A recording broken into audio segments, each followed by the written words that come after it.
All right. Thank you all for being here. I think we're going to begin. We can get Representative Allen up here. My seatmate and my good friend. All right. I think all of the members are here who are going to be here in person. She's supposed to. Okay. The balance of our members are online by Zoom. And let me just begin by welcoming everybody here. This is an important issue, an issue that is, I think, it just seems more important today, having lived through this pandemic that we've all experienced recently. I think we recognize the value of our nurses. I think all of us would agree that our nurses all across this state and so many, I apologize for the sound, folks, but our nurses have been heroes throughout the course of this pandemic, and we appreciate them. And their value, I think, is more prominent than it's ever been. Let's get this right. Continue. Okay. Tara's going to fix it. Tara fixes everything. All right. So let me tell y'all, this began as a study committee, a resolution on a study committee that I chose not to pursue, Representative Lott's resolution. And we felt like it would be better to do it this way. During a pandemic, it's hard to have prescribed meetings and so forth that would have been necessary for a study committee. We felt like this was a better way to do it. And I think this is a great time to do it as we are here all of us here doing reapportionment anyway. Representative Lott is on your agenda to speak next, but I have to tell you all, sadly, she's unable to be with us. Representative Lott is ill and was unable to be here in the Capitol today. And so she is on Zoom. I see her there now. She is watching. She's very engaged, but she was unable to be here. I will tell you, speaking on her behalf, that her goal was just to make sure that this committee is well aware of the challenges that all of our different healthcare providers across the state face with hiring and retaining nurses, and with making sure that that our nurses have the support that they need as well. And so we will begin by just hearing testimony. Everyone's aware of our topic. We're going to begin with Representative Alwee. Oh, let me do one other thing first. We have a new member. There she is. Yes. So I want to welcome everybody, introduce everybody to our new member, Representative Jackson from Savannah, my hometown, for our former mayor. Representative Jackson is new to the General Assembly and new to this committee. So thank you. All right, Representative Williams, you are up to speak to the issue.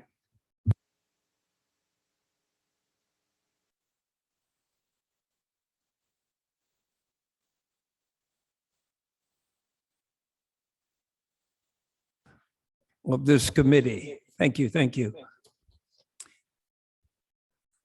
When Representative Jackson reminded me of your committee meeting today, I was elated and immediately wanted to come and just share with you.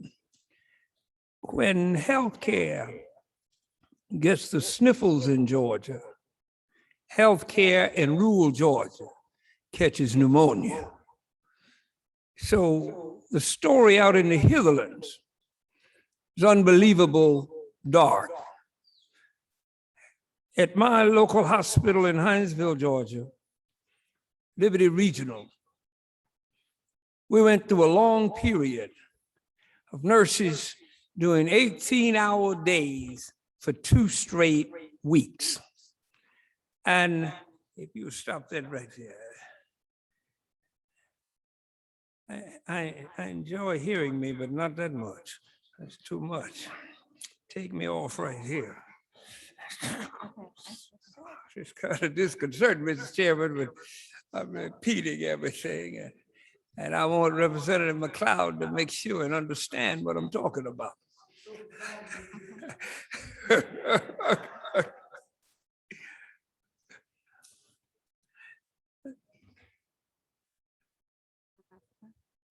How does it look? Let me see now. That's better. Is that better? It's better. All right. Can you hear me? Okay, we're fine. But down at Liberty Regional, where the halls were full, the emergency room was full, and nurses were worked to their knees. And I thought about what a shame in a country as great as America and a state as prosperous as Georgia to not have ample nursing care. It's not easy if you live in rural Georgia, and I'm so glad you're having these hearings.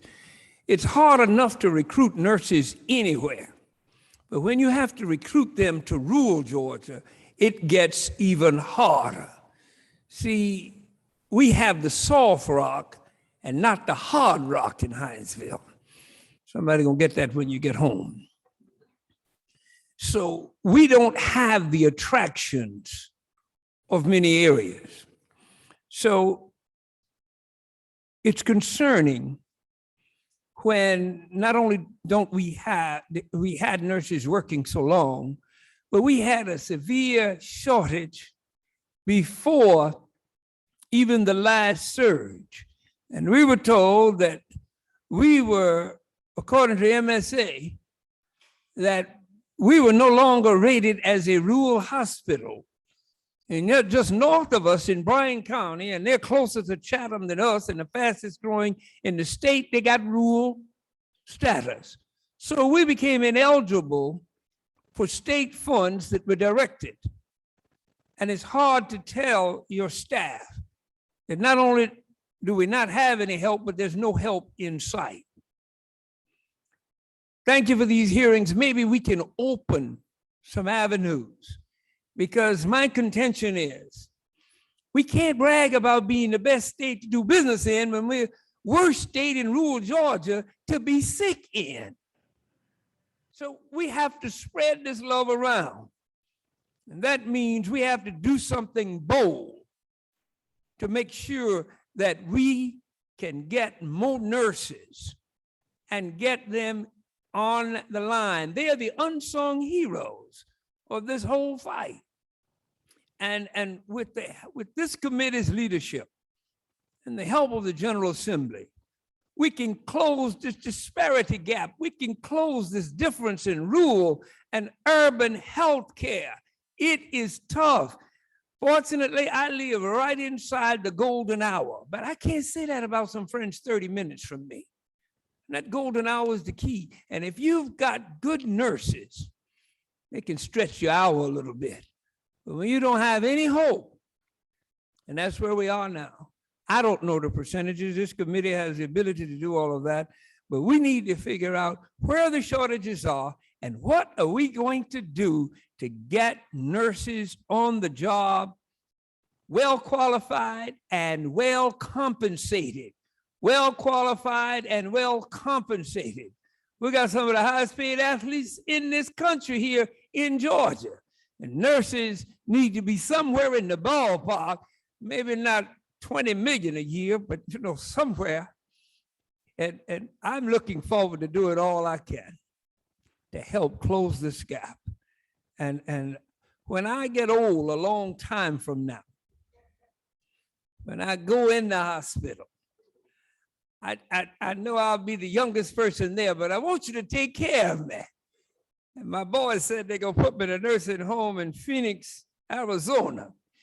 And I told them that's why I have a living will. I'll handle that. Thank you for allowing me, Mr. Chairman, to address this committee. Thank you, Representative. And I want to your comments, which were well made, I want to remind you that the Rural Development Council is very interested in this issue too. Spoke to Chairman Jaspers today, and they are very interested in the testimony that is presented here today so that they can use it as well to deal with those disparities between urban and rural. All right, we're going to begin now with the Georgia Nurses Association. We have 3 presenters from the Georgia Nurses Association. We're going to begin with Ms. Suzanne Stabler. Ms. Stabler, you can come to the podium, please.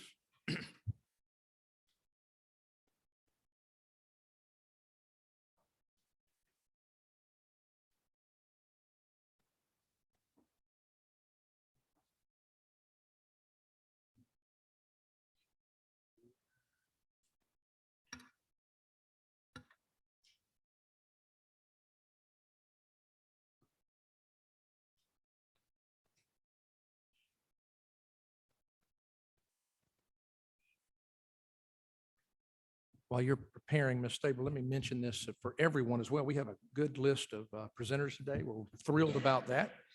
And again, the purpose of this committee is for us to learn so that we can pursue solutions going forward. But we will encourage everyone to be brief because we do have a lot of folks that need to present. So we want your information. Don't leave anything else, but please be brief as possible. Okay.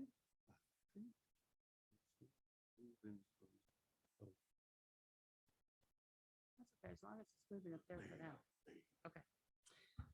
So, Mr. Chairman, thank you for this opportunity and esteemed members of the committee. I am here representing the Georgia Nurses Association to talk about one of the strategies to better support the nursing workforce in the state of Georgia, and that is safe staffing in Georgia.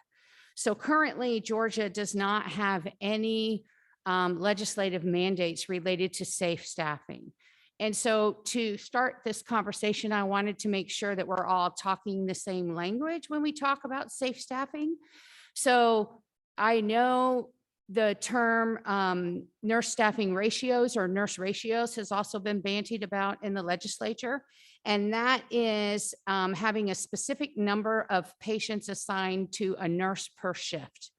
And what we want to talk about today is actually safe staffing, which are statutes or regulations that ensure adequate nurse staffing levels while balancing RN educational preparation, certification, experience, the number and capacity of patients on a given floor, the geography of the unit, technology, as well as other healthcare providers providing care. So I want to be really clear that we are not talking ratios, okay? That is not the conversation we want to have today. So we're not advocating specific nurse to patient ratios. We really want to talk about some legislative language looking at safe staffing guidelines. So a couple of years ago, the Georgia Nurses Association published a white paper outlining not only the organization's stance on safe staffing, but really doing a legislative overview of the different states that have passed similar legislation and the outcomes of that legislation. And so safe staffing guidelines, we know, reduces the incidence of adverse patient outcomes, such as hospital-acquired infections, central line associated bloodstream infections, patient falls, pressure ulcers, and other things such as hospital readmission rates.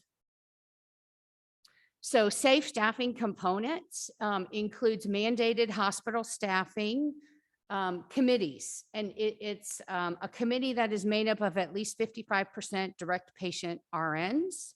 The committee is empowered to implement the hospital staffing plan daily under the direction of the chief nursing officer.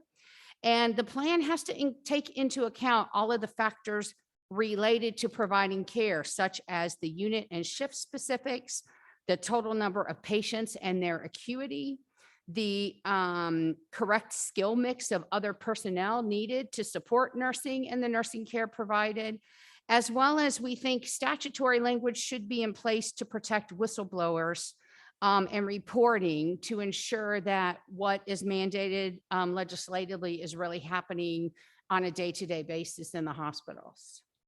And I wasn't keeping up with my talking points there. So other legislative components that we think would be important to this type of plan include evaluating nurse-sensitive indicators, such as pressure ulcers, falls, medication errors, RN turnover and vacancy rates, RN satisfaction, retention. Those are all key factors in the nursing shortage that we're seeing right now. Similarly, a reporting system that we talked about with whistleblower protection, as well as a mandatory reporting system for data collection and looking at the impact of these policies. So we're not just asking you to implement them, but we want to know they make a difference. And if they don't make a difference, then how do we revise the policy to make sure we are supporting nurses, but also getting the patient outcomes that we want? So with that, I want to talk briefly because our next speaker from the American Nurses Association could not be with us today. And so I'm sure some of you have questions about, well, what other states have implemented this type of legislation? So we currently have 15 states who have implemented some sort of safe staffing regulation across the US. California remains to be the only state to mandate specific nurse-patient ratios. And there's a reason, because the evidence does not support better patient outcomes. It supports, when you look at the outcomes in California, it increases costs. It does improve nurse satisfaction, but you don't have good evidence to support improvement in patient outcomes. 5 states require public transparency and reporting, and those are listed there. 8 of the states require hospitals to form a staffing committee with various levels of requirements for that staffing committee. And then Minnesota mandates a chief nursing officer develop a core staffing plan with input from others within the facility. So we also, in conclusion, would like to point out that currently in Georgia, the Department of Veterans Affairs uses a very similar model for RN staffing as to what we're proposing here legislatively in Georgia. And that includes more than 30 VA facilities throughout Georgia, including the VA hospitals in Augusta, Decatur, and Dublin. And so with that, I conclude my comments and I'm open for any questions. Questions from the committee? Any questions? Yeah. Okay. Representative Allen? Okay. Yes.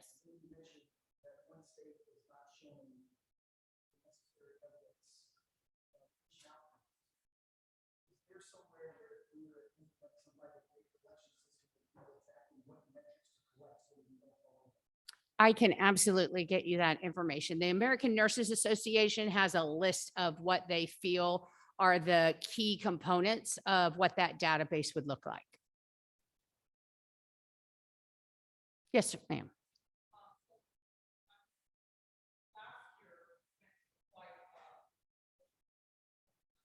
Mhm.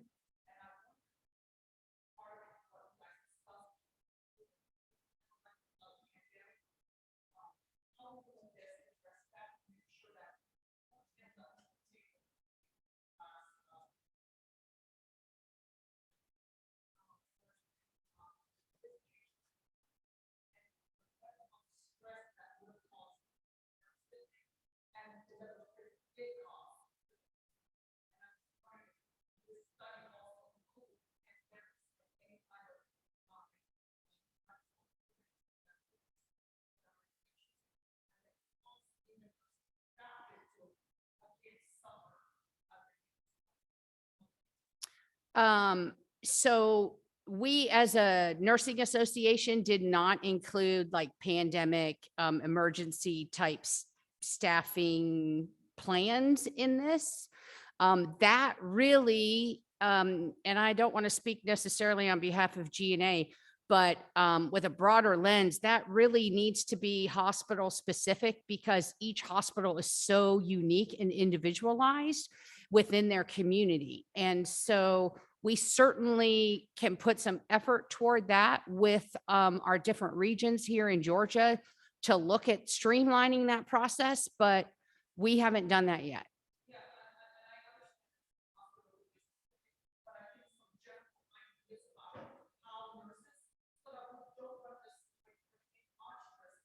Okay.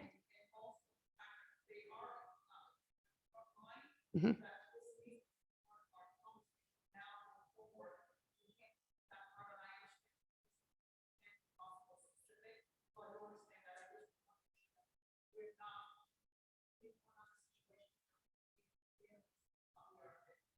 Noted.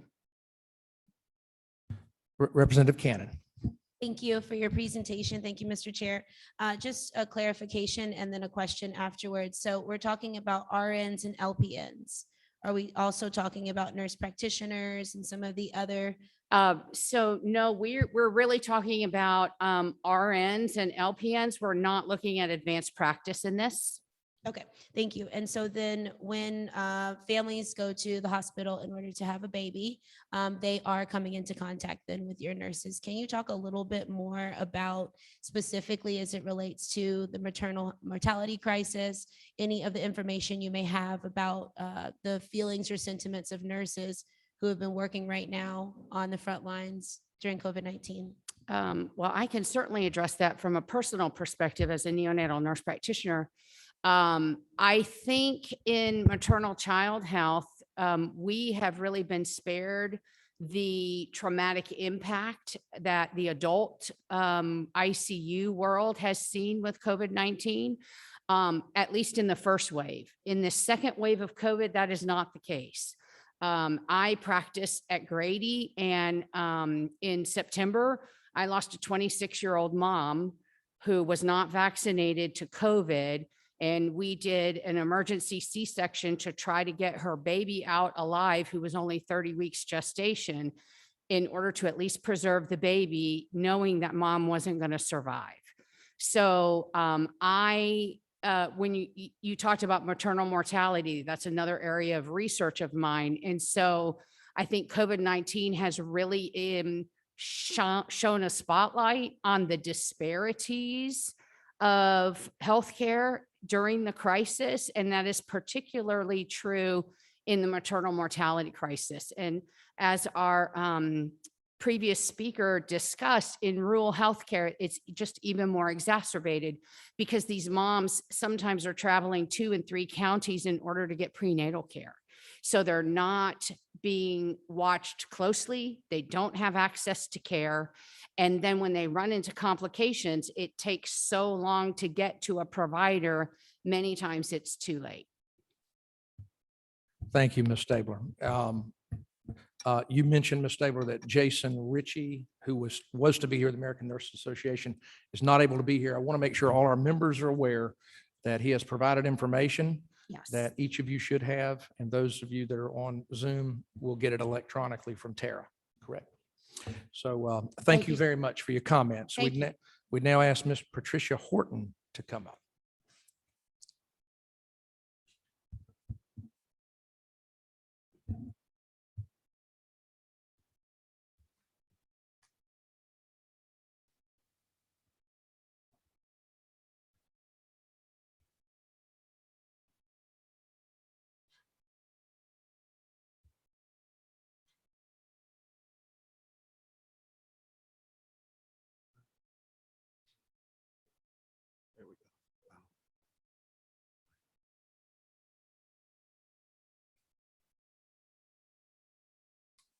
Mhm.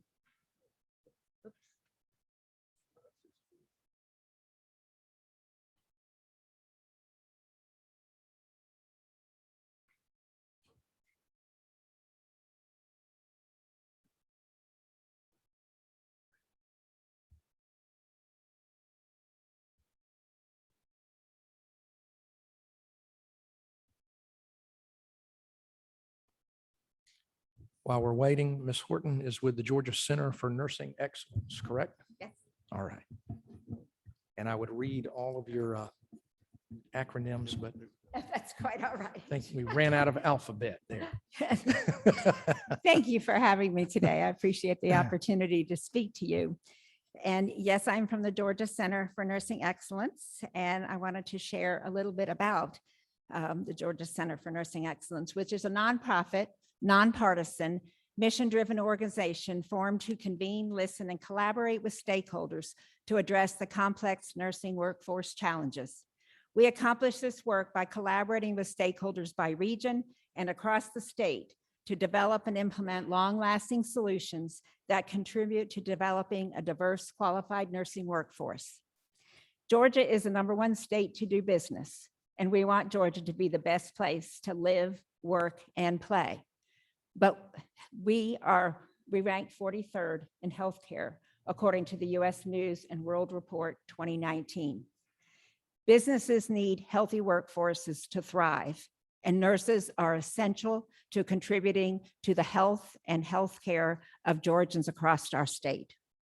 The nursing shortage in Georgia is critical, and most healthcare CEOs will tell you there are few things of more concern than the workforce challenge, the healthcare workforce challenges.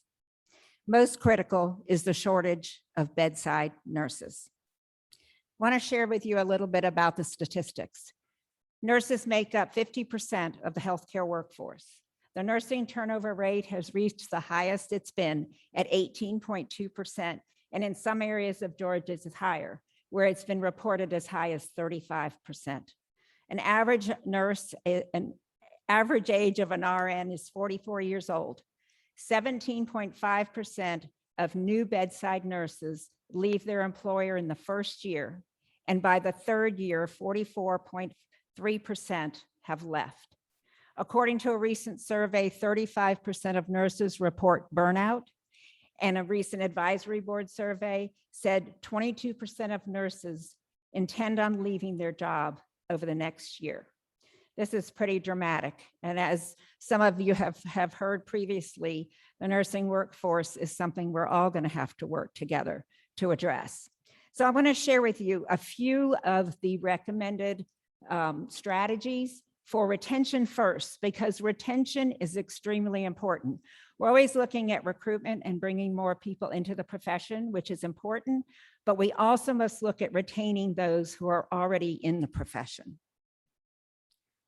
So evaluate, design, and implement patient care delivery models that address workplace demands. And as you heard, staffing, where staff nurses and others are included in that determination of the healthcare team and who does what part of the work. Supporting nurses to work at the top of their license. Many times when we're short, nurses are not able to work at the top of their license because they may not have the supporting team members around them. Simplify and reduce the inefficiencies and workflow that make it easier to take care of patients. Develop what we've always called throughout the years a shared governance model, where nurses have a voice in decisions that impact their work, where nurses feel cared for and cared about and are recognized and rewarded for the work that they do. Improve the connection to meaningful work, which increases the likelihood that they will stay with their employer. Also, nurse mentoring programs. It is a very difficult transition to go from being a student in academia to a practicing bedside nurse. And it takes time to build the confidence and the competencies that nurses need. And strong mentoring programs that support them during their first year of work have proven to be successful in helping them move beyond survival and also addressing the obstacles and barriers that exist. Structured nurse residency programs that prepare bedside nurses in developing the clinical competencies and the confidence they need to be able to deliver effective patient care, and moving from expert to novice and being supported during that period of time. Many of our larger healthcare systems have very strong and robust residency programs, but as the gentleman spoke earlier, there are many places across Georgia in our rural areas who've not had the resources and the ability to develop some of those programs, and they need that type of support. Now, I want to talk a little bit about recruitment, but I'm not going to focus too heavily on this because there's others who are here to speak and we'll talk more about that, but I want to lend the Georgia Center for Nursing Excellence's support behind the fact that we need, in order to expand our nursing programs, we need to be able to recruit and retain faculty. And our faculty are aging and it is very difficult to recruit. And we want to assess and address the faculty wage gap that exists because you can make more money at the clinical bedside. So there's a competitiveness between that. Also assess the incentive structure to recruit and retain faculty, especially in our rural areas of Georgia, such as loan forgiveness and tax incentives.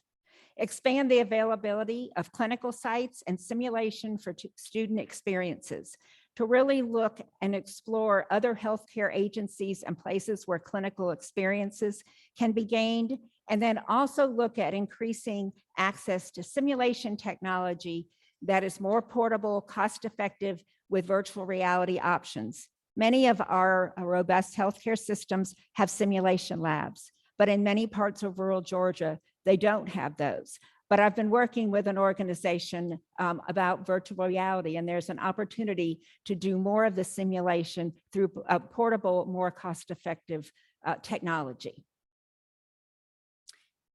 Also, diversifying the nursing workforce to provide culturally competent care and improving health equity. This is very important, and we're really working with our K through 12 on healthcare career awareness, on career pathways that guide and support students who make choices to move into a healthcare profession, to better prepare students for the rigor of the nursing program. Many of our faculty have said our nursing programs are very rigorous for good reason, because they need to be able to be competent and confident in their care. However, they need to be well prepared to move into a nursing program so they can be successful. So I now want to share with you a little bit about workforce data. This has been discussed for a good while in Georgia. And nurses are relicensed every other year. And every 2 years, we have some nursing workforce data that obviously is a little bit older. But the other challenge with that is when nurses are relicensed, it's not a requirement to complete the nursing relicensure survey, which can give us good demographic data across the state. So I support the work of the board and the Georgia Nursing Leadership Coalition in their work to require all nurses to complete the nursing relicensure survey. I also want to recognize the Atlanta Regional Commission and Neighborhood Nexus, who's been working with GC&E to gather some other data that I think you will find very interesting. So if you look at the Board of Nursing, you will see on their website, and it is routinely updated right now, as of 2 days ago, I think, 176,804 RNs are licensed in the state of Georgia. However, only 100,743 RNs are working in a licensed capacity in our state. And the reasons for that, some of the reasons for that are, we have nurses who are retired who maintain a Georgia license. We have nurses who maintain a Georgia license, but do not work in a licensed position. They work in some other industry or possibly in an industry that has to do with healthcare, but doesn't require a license. And then we have nurses who live in other states who have maintained a Georgia license because that may have been the first license they were successfully passed. So there are reasons for that to happen, but that's 57% of the licensed nurses in Georgia who are employed in Georgia. If you look at this diagram, it kind of helps to capture where a majority of our nurses who are working in the state of Georgia work. 60% of our nurses work in hospitals. And then the next is physician offices. And as you can see, there are smaller percentages, but nurses work in many different places and have many different employers across our state. This is a very interesting slide. If you look at this, I'm sure you can't see the detail, and that's okay. But if you look from the bottom up, the bottom is 2010 up to the top, which is 2021 year to date. And this is divided up into regions. So the Georgia Center for Nursing Excellence has divided our state up into 6 different regions because there are reasons to work across the state on some issues and work with stakeholders in those regions on other issues. But what you will see, so each region, these are RN position postings for each year, which is pretty significant. And what you can see from 2010 up to 2021 is that need has significantly increased. And so year to date, there are 43,000 RN positions that have been open in 2021 that need to be filled. And taking that information, so the advisory board uses, when they're calculating the cost of turnover, they use a 1.6 times a nurse's salary to calculate that cost. So if you look at conservatively a nurse's salary in the state of Georgia, $63,800. And year to date, we've had 43,000 open positions. The nursing turnover costs for Georgia in 2021 That salary, I only used one time that salary, not 1.6 times that salary. And you multiply it by 43,000 open positions, you come to $2.7 billion cost across our state for nursing turnover. That's a pretty significant cost. That's pretty eye-opening. When I first calculated, I was really taken back by that. And then if you look at this based on forecasting and over the past period of time and looking forward over the next 5 years, and you look at exits because of nurses retiring over a period of time and other things that are impacting the nursing workforce, and then transfers, which are the turn and the turnover that occurs, and then the growth in nursing, this represents the fact that over the next 5 years, we will have to replace over 30% of the nursing workforce. So I have been in nursing for over 40 years, or right around 40 years, makes me feel really old. And I have been in a nursing leadership role and dealt with staffing and other things for many years. This is not something new to the pandemic. However, the pandemic has exacerbated this situation and is a catalyst for change. So I just want to leave you with a couple of thoughts. The nursing workforce challenges are very complex and cannot be solved independently or in silos. This is a very competitive environment. We have a nursing shortage and everybody's competing for those nurses. However, we have tried to solve them independently, and there are many good initiatives going on, but really in order to solve this challenge, we have to come together and work together. And our employers need help doing this. They're in the business of taking care of patients. And to try to solve these challenges on top of that is very difficult. And that's one of the reasons GC&E was formed, is to be able to listen and convene and support and help that work that needs to be done with our stakeholders. And we need to be able to share the knowledge, experience, and resources to develop the long-lasting solutions that will improve our nursing pipeline. So we will work by region for some things and across the state for others. I don't think it will go any further. So I had one, and I think my last slide was a quote saying, we can do more together and do it better than we can individually. And at this point in time, we have to work together, and GC&E is here to support you in doing that work to change the nursing workforce and move forward. Any questions? Thank you, Ms. Horton. And I'm going to ask you a question briefly. I want to make sure the members know, let's make sure that our questions relate to nurse staffing and that you spoke to so well. I want to mention this committee passed legislation last session, which dealt with allowing certified medication aides to administer medications in skilled nursing facilities, for example. So tell me, and again, I would ask our questioners be brief and also you be brief so that we can get to everybody today. But what is the Center for Nursing Excellence? What are your positions on some of those efforts to try to delegate more to deal with this issue? And I think that's very appropriate, because when I was speaking to the nurses working at the top of their license, it is to evaluate those models of care and to figure out what's within the scope of practice of each of those positions and what can be done differently. I think we have to look at things differently than we have in the past and evaluate those and see what are some of those new models of care to allow nurses to work at the top of their license and to bring up the rest of the team to support that work in patient care. Thank you. Representative LaHood.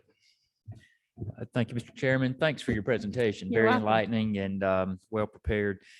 You mentioned some virtual technology, and I may have missed the full concept of what you were explaining. Could you go a little Sure. bit deeper into that briefly? I know we don't have a whole lot of time, but what was your idea on using virtual technology in regards to nursing? So I think virtual technology can be used in a variety of ways. I mentioned through the academic side of working with nurses. I've been working with a virtual reality company that is breaking into healthcare.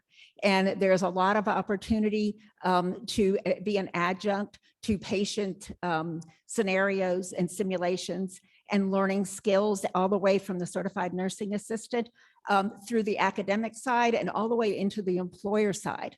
And it's much more cost effective and mobile. The simulation labs that are very expensive are great, but not everybody can afford to have one, and you have to have a certain amount of training and things to do that. So this is another added opportunity to help them with experiences. Right.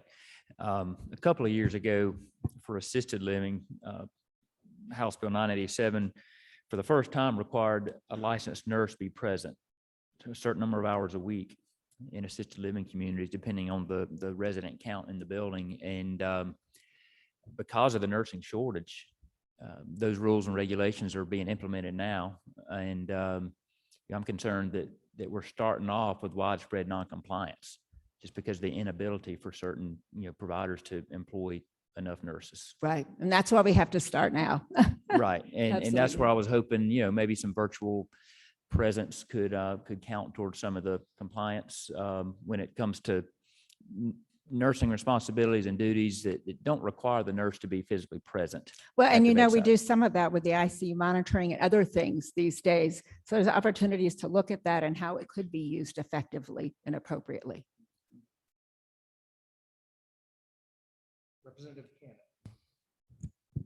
Thank you, Mr. Chair. Thank you for your presentation. Yeah. So my question on the staffing is, at this present time in Georgia, it's not necessary that nurses undergo implicit bias training. However, we do know that there are biases that exist in healthcare and they result in negative outcomes. So I wanted to see, where is the organization on implicit bias training? So we are a fairly new organization, but I am part of a national commission on removing racism from nursing. And also one of the reasons we really want to diversify the nursing workforce is so we can provide more culturally competent care. And that is part of what we've talked about also in nurses training and beginning from the very beginning so that we can change that. So we do have some work to do, and we do recognize we have some issues within nursing. Thank you. Representative McLeod. Thank you, Mr. Chair. Your presentation was actually, for me, very alarming. 43,000 vacancy is alarming. I wanted to ask you, have you guys looked at some of the root cause of why we have this amount of vacancy, and maybe why people might not want to be going into the nursing field? Because this really is alarming numbers. 43,000 is alarming. And if we do get hit again, and I'm going to bring it back to the pandemic and to something else, we could be in a crisis in this country.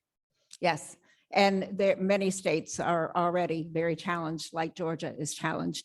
And your point is well taken.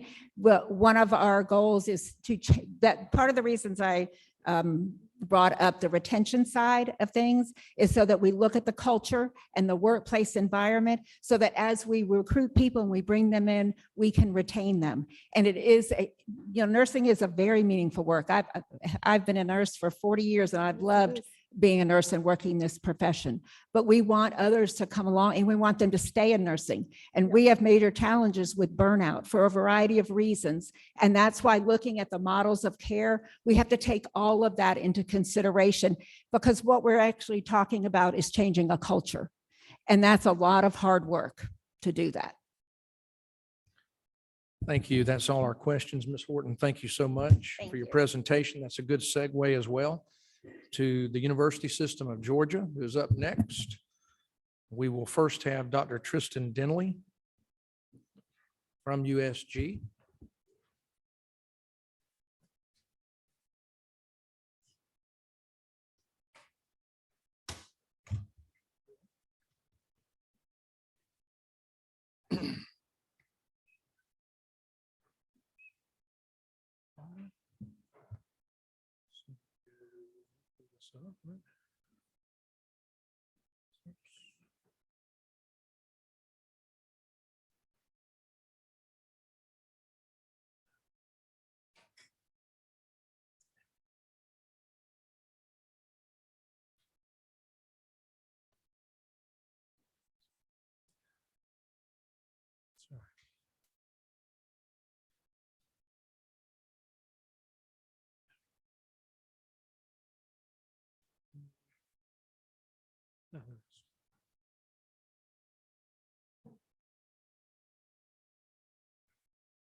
back over to.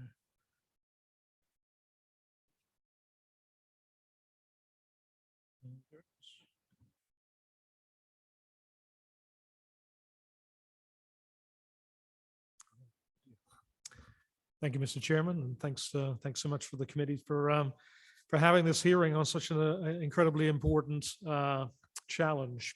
So what I wanted to do today is just to spend a few moments telling you about work that's really been happening in the university system over a number of years. Just as we've heard several times, this is not a new problem, but it is a serious problem. And so we have been working over a number of years to try to increase really the way in which the university system is able to provide the educated workforce that our healthcare systems need. So just let me see.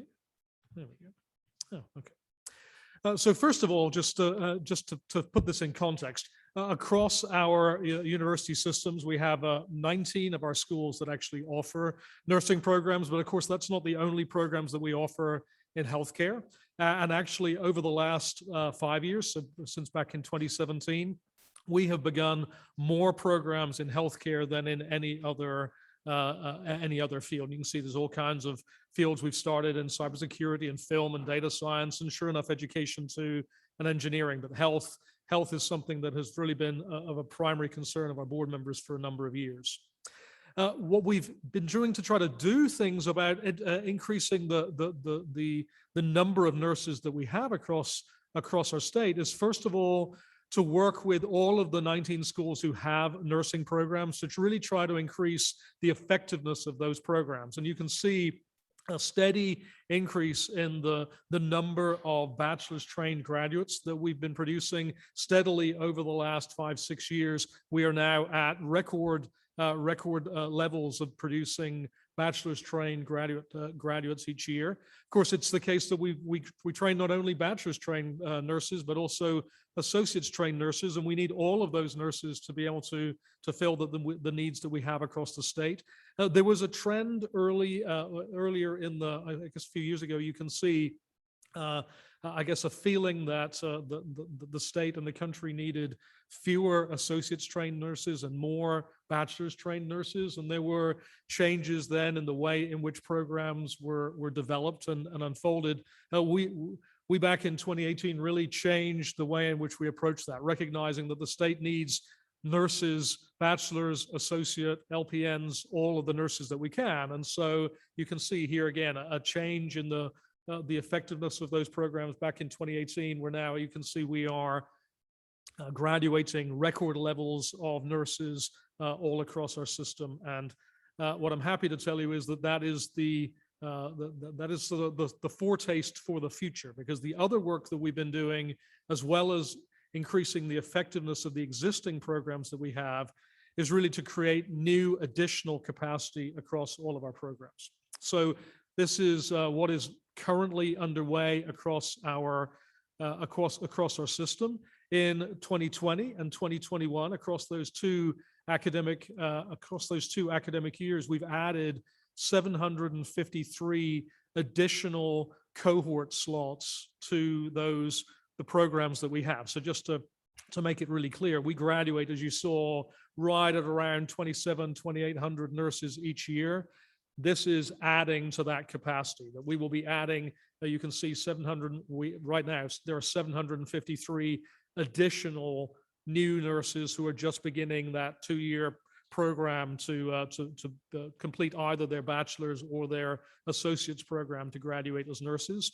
And you can see that then over the coming years, there are plans already in place to continue that evolution of increases in cohort size, so that by the time we get to 2025, we'll have added another 622 to that 753. These are not pie in the sky plans. These are shovel-ready plans that are already in place. So and each of these numbers year on year will increase the number of graduates that we produce. So by the time this work is done, we will be producing something like 4,000 nurses each year. Lots has been made, and quite rightly so, about the fact that the whole state needs more nurses, not only here in Atlanta, but also in rural Georgia. So I do want to make sure that you see that we have increased those cohort sizes all across the state. This is what is currently in place, that additional 753 slots. This is what the planned increases by 2025, 2026 will produce. So you can see significant increases in cohort size all across our state. And there are plans, I'm sure you can see there in Augusta, you know quite where it is in the geography, and there are plans that are underway to increase the cohort size at Augusta too. Some of that work, as well as increasing the cohort sizes of additional programs, is also just creating completely new programs. And so it is the case that our board has approved the creation of a brand new bachelor's degree in nursing at Fort Valley State University, a new associate's degree in nursing at Georgia Southwestern. Georgia Southwestern has had a long-standing bachelor's program in nursing, but again, in partnership with the local healthcare providers, has added an associate's degree in nursing. And then some members maybe are aware of the brand new kind of degree that we have in the University System of Georgia, the Nexus degree. And we have also begun to work with our institutions to create Nexus degrees in healthcare. Nexus degrees would not create new registered nurses, but would certainly be a very significant tool in our quiver, so to say, to be able to make sure that nurses receive the kinds of training that they need, to make sure that hospitals really do have nurses who have all of the training that they need. And so we have already created a Nexus degree in applied gerontology. That's there at the University of North Georgia. And there are planned Nexus degrees in palliative care and critical care and telemedicine. And so this really, I think, will be a very significant tool going forward.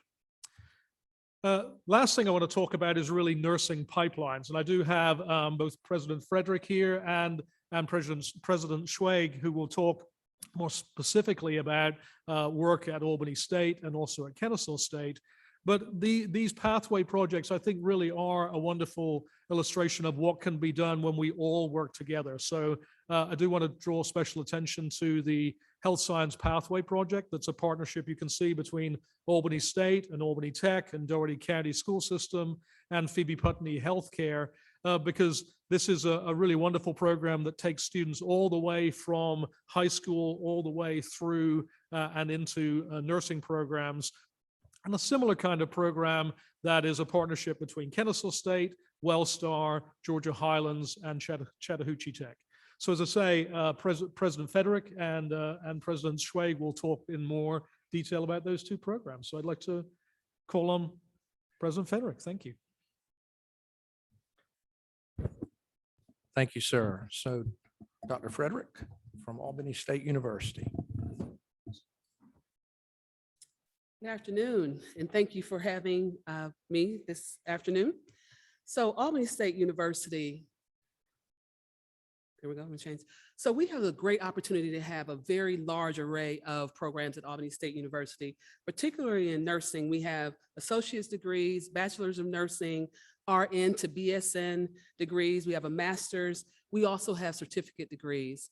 One of the things that you all, I'm sure will recall, is that the Albany area was hit pretty hard with COVID. And before that, we were already struggling with health outcomes. And when our local hospital is actually paying upwards of $10 million per year for traveling nurses, they call on the university to try and help them get that nursing shortage intact. And so we have been working very closely with our healthcare providers in order to make that happen. Now, Albany State also, with these degrees, we have other health professional degrees, including your respiratory care, physical therapy, occupational therapy, and other degrees that will help in that healthcare setting, particularly in the Albany area.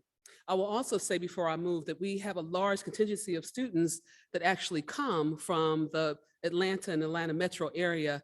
And we are trying our best to figure out how to keep those students in the area because of the major shortage in Southwest Georgia for our nurses. And so we started some programs with several partners, and our immediate objectives are to increase our ASN student enrollment. And so we're working on how we recruit those students into that program. We're being very specific about how we bring students into Albany State, and that includes some of those matriculation agreements with schools like Albany Technical College, where we're going to get students from there to come right into Albany State. They will go into various programs, typically in our BSN program, once they've earned their ASN program from the local technical college. And we're going to continue to expand that. Early exposure to healthcare. So being a nurse doesn't start, or wanting to be a nurse doesn't start once you come to college. Typically, it's way before that. And so we are really trying to pour into our local middle schools and high schools in order to get them encouraged in health professions, specifically in the nursing fields. And so we have to increase our overall student retention, because before we can talk about the ratio of our nurses to patients or the salaries for our nurses, we have to get them out of college. And so we're working very diligently on making sure that the students that come into our programs remain to graduation with those programs. We've increased our clinical site placements for students, and I'll just talk about that a little bit more when we get to our Phoebe partnership. And we're doing that in order to make sure that our students have the experience they need. So once they graduate, they are immediately ready to be at the bedside with our patients, because that's a big area where we need help. Of course, we have barriers. Some of those barriers include the seats that we have available. And so someone talked about the faculty and availability of faculty. It's a struggle to keep faculty in our colleges because we don't pay as well as our hospitals or in the clinical care. And so those are absolutely very true as far as that salary gap.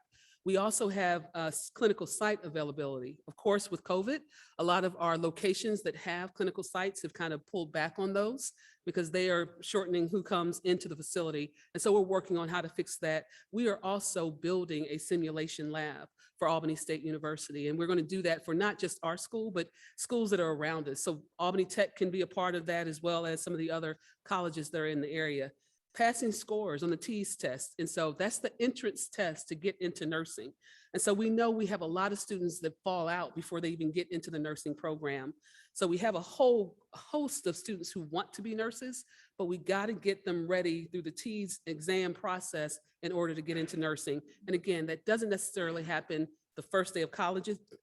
It should actually happen in high school and in middle school as well. And then scholarship funding. And so as we're going through higher education and getting our students through these programs and the core programs, we have to make sure that they have enough funding to stay in the program overall. And so increasing that healthcare pipeline, we've actually, through our partnership with Phoebe Putney Memorial Hospital, which has been a great partner for Albany State University in that Albany area, as well as almost every other university in the area, we've added additional full-time faculty, additional clinical faculty, and our preceptors and mentors, and those are the professionals in the hospital area. We've also increased additional clinical spots. And the difference now is that we have clinical spots throughout the day. So our students in class now are not necessarily your traditional students.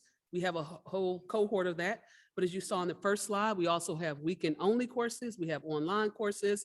We have night courses. We're doing whatever we can to meet our students where they are. And so our clinical spots match that. And so that is new for us, and we're making sure that we have those spots in place for those students. We also started a pre-college STEM program. We did our first program this summer with the support, again, of Phoebe Putney.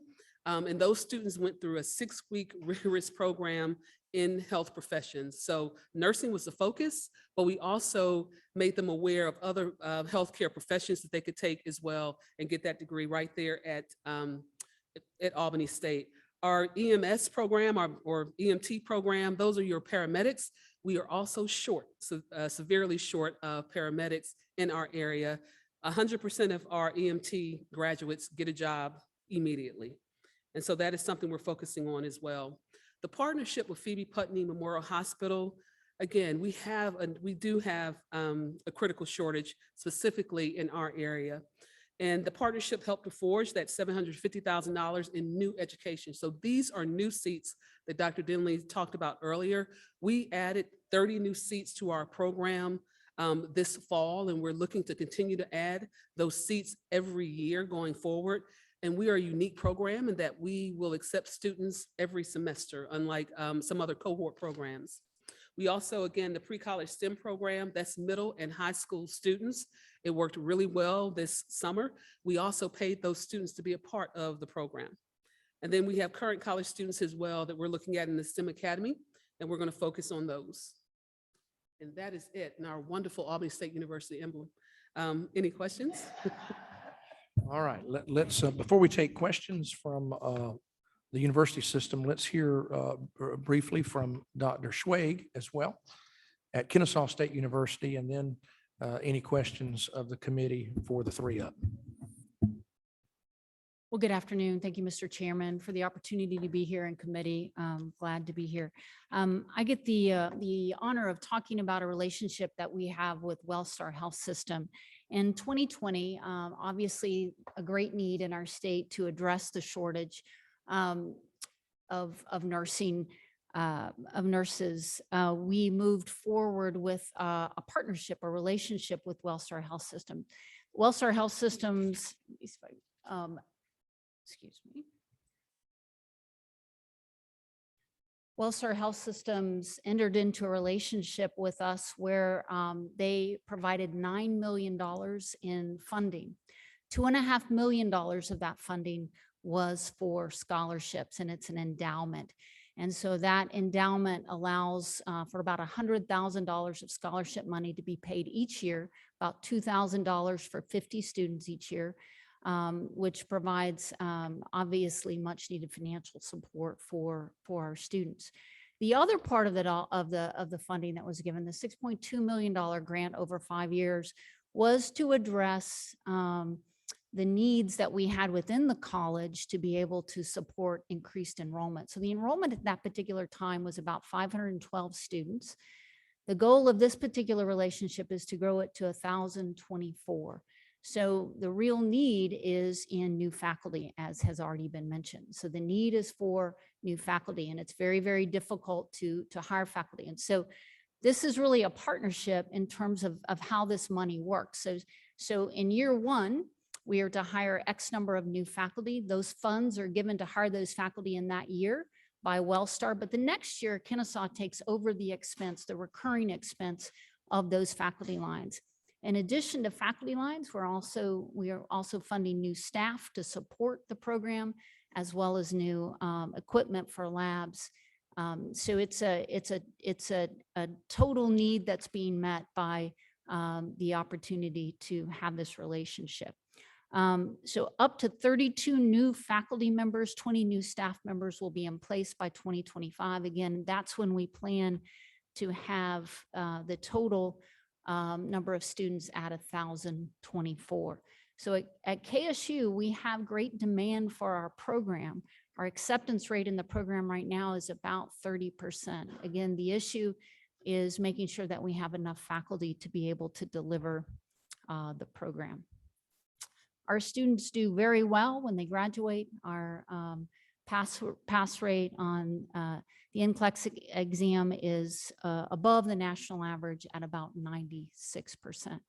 One of the great things about this partnership is that we've worked with Wellstar for many, many years. Our health sciences college is called the Wellstar College of Health and Human Services. This is the Wellstar School of Nursing that we're working in. And so we continue to have conversations with Wellstar, with our partners, about how we can enhance this program and improve this program. We have current conversations with them right now to see if we can grow the enrollment in the program even more than where it is. Thank you.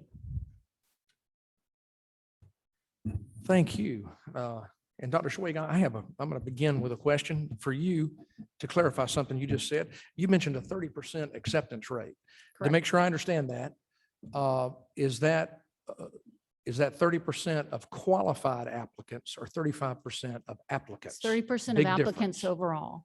30% of applicants overall, many of Overall. whom would not be qualified, correct? Correct. Okay, Correct. so Now, I that- will tell you, when we It would be began, interesting to know how many qualified applicants who meet the criteria to be admitted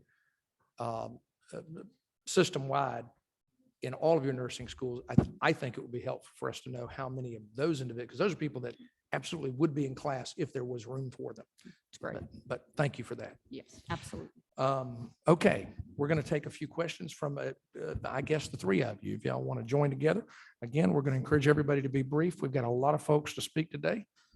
Representative Hill is right here on 4. Is it? Just a quick question. In lieu of the shortage of the nursing, are there any programs out there that accept and acknowledge the training of our military, our corpsmen, our medics? So, I mean, that would be a good supply, it looks like to me. Yeah, actually, this is something that we're working on right now. We do have some programs, some relatively small programs that are medic to ASN and BSN programs, but we right now are working on expanding that. So as you say, it's a Do really they great acknowledge opportunity. their training though? Is that? Yes, exactly. Okay. That's the idea, that we would acknowledge the training that they had as part of their military service, and then use that as prior learning assessment towards their degrees. Exactly right. Okay, thank you. Thank you. Representative McDonald. Quick question on looking at your map here. In the coastal, right above the coastal region and the central Savannah, why is there such a shortage in the program of no students going through any programs in that area there? I think we have to show. I'm sorry, right in that area. It's like a big.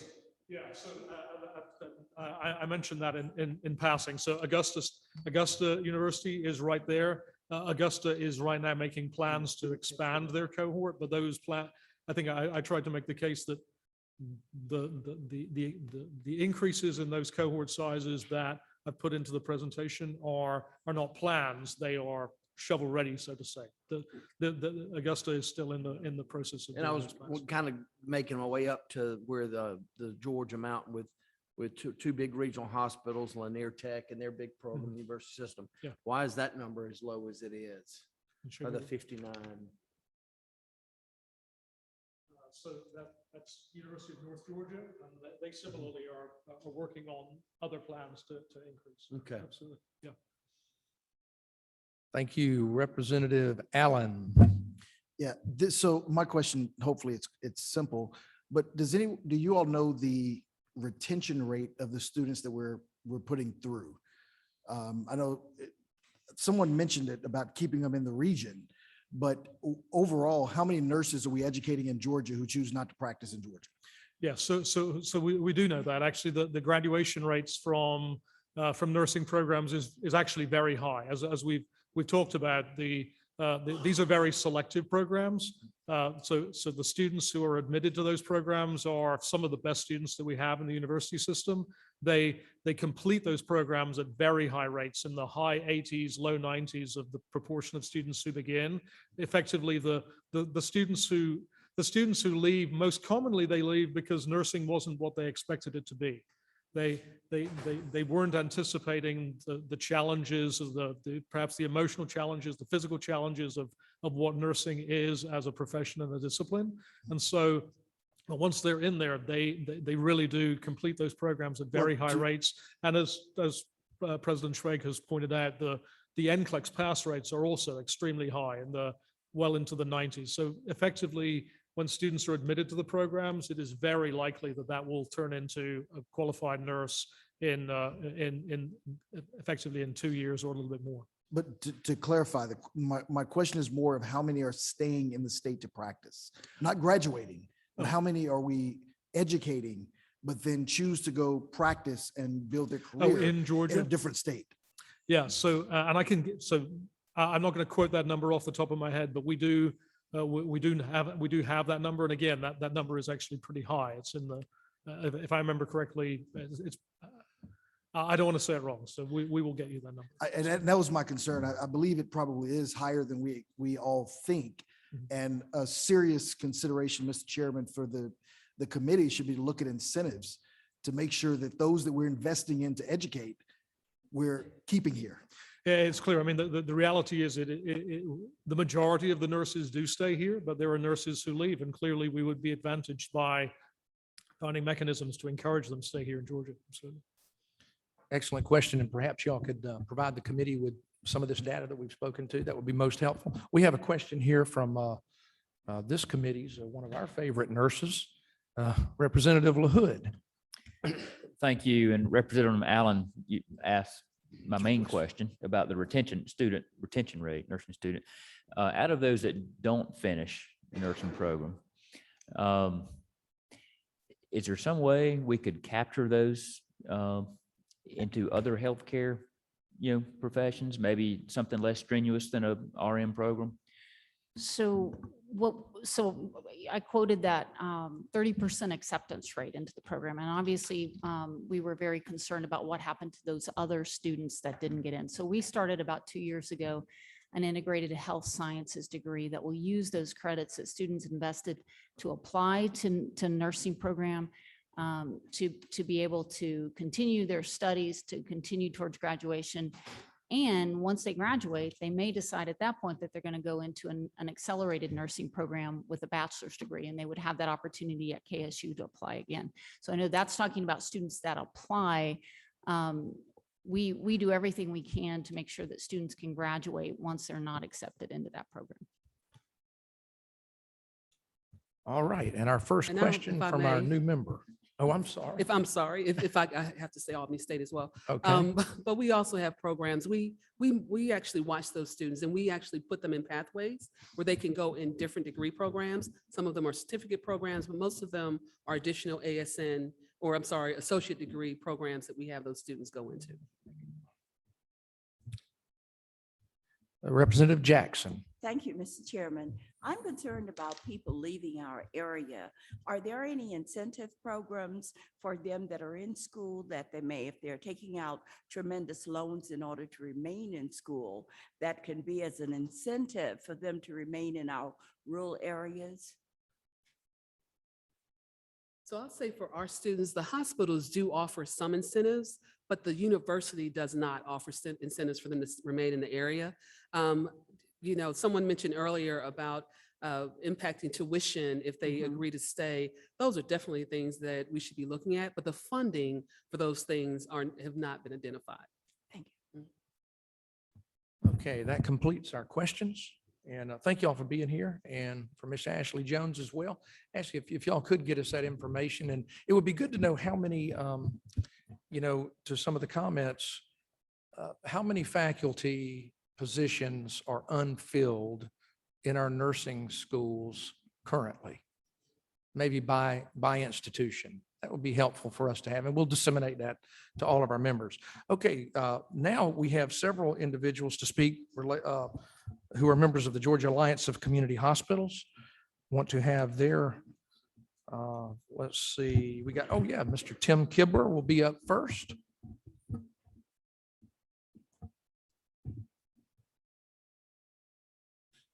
Their government affairs leader.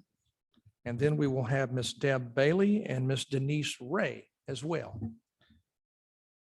on deck. Mr. Kibler, thank you, sir, for being Tim here. Kibler with the Georgia Alliance Community Hospitals.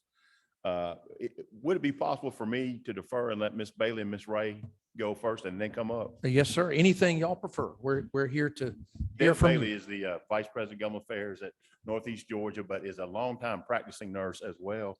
And she Excellent. is probably one of the unique people in our state to address these issues. Thank you, sir. Thank you for being here. Okay, Miss Bailey, thank you for being here with us. Thank you. Floor is yours. Mr. Chairman and members of the committee, I am Deb Bailey. I represent the Northeast Georgia Health System, and it's a four-hospital, not-for-profit system serving most all of Northeast Georgia.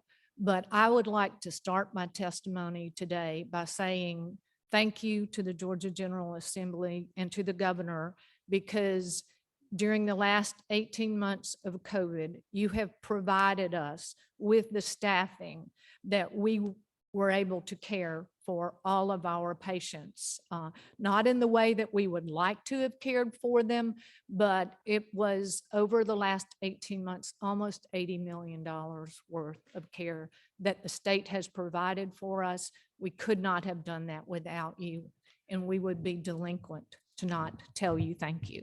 Miss Bailey, not to interrupt you, but I have to tell you, I appreciate that because yes, the governor and I want to thank the departments that have been involved, particularly the Department of Community Health, for their efforts in that, Yes.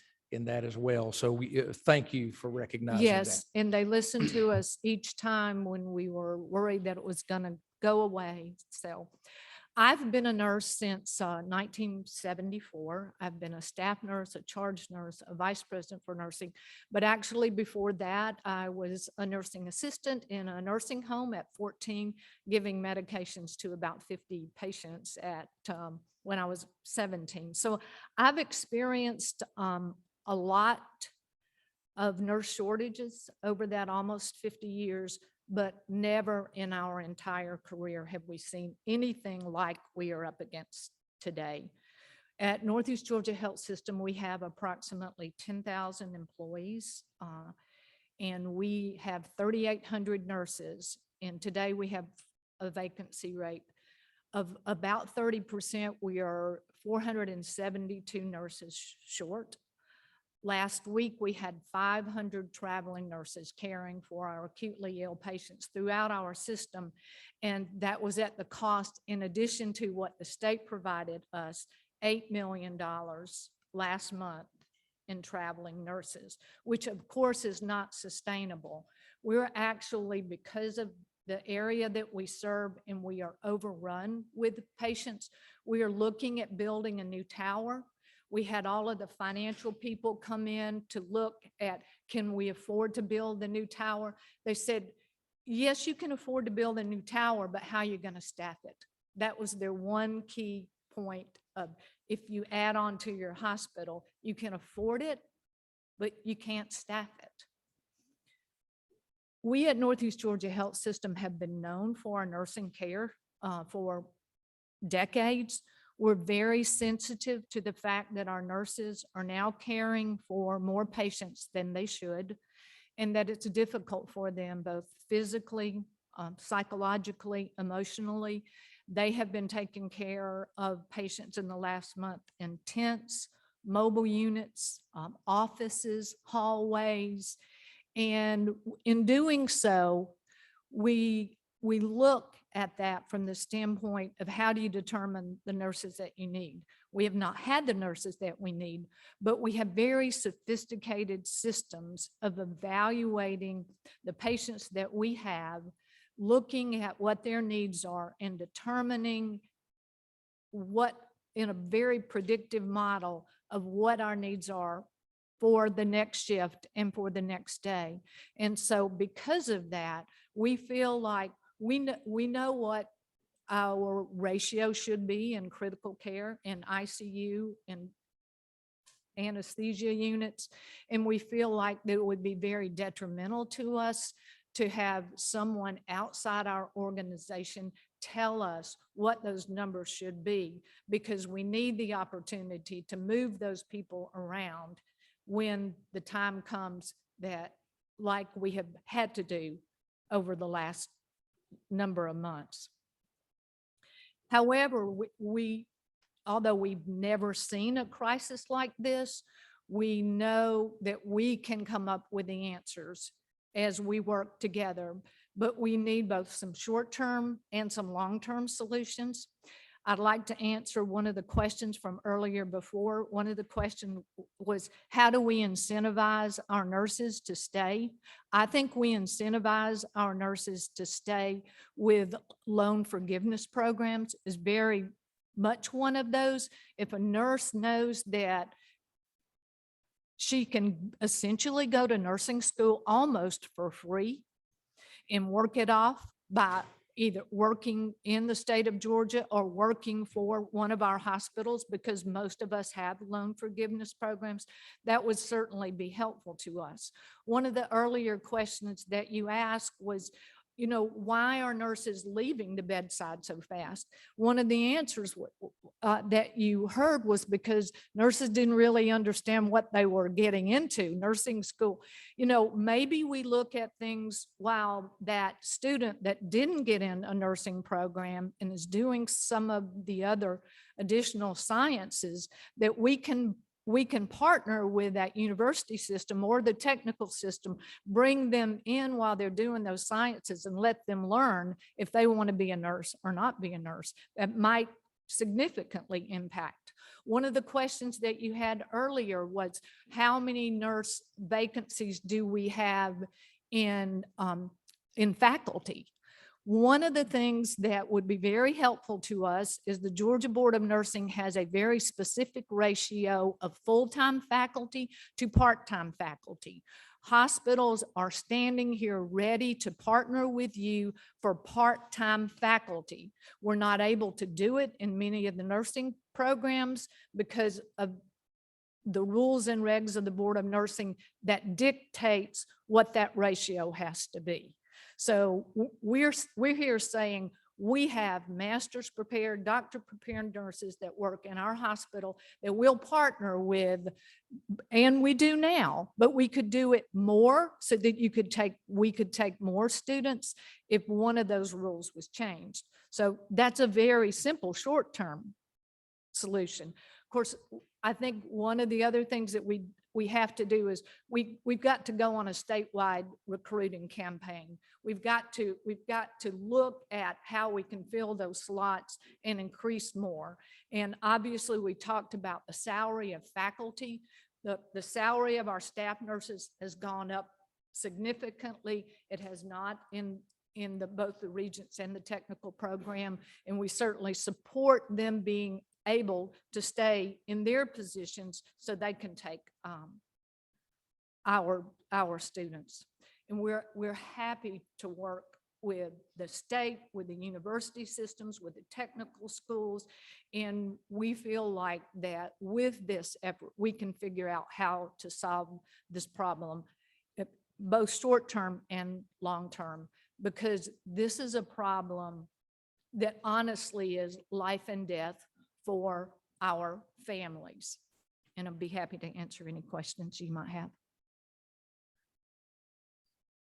Any questions from the committee? Okay. Thank you so much, Ms. Bailey. We'll now hear from Ms. Denise Ray with Piedmont Health System.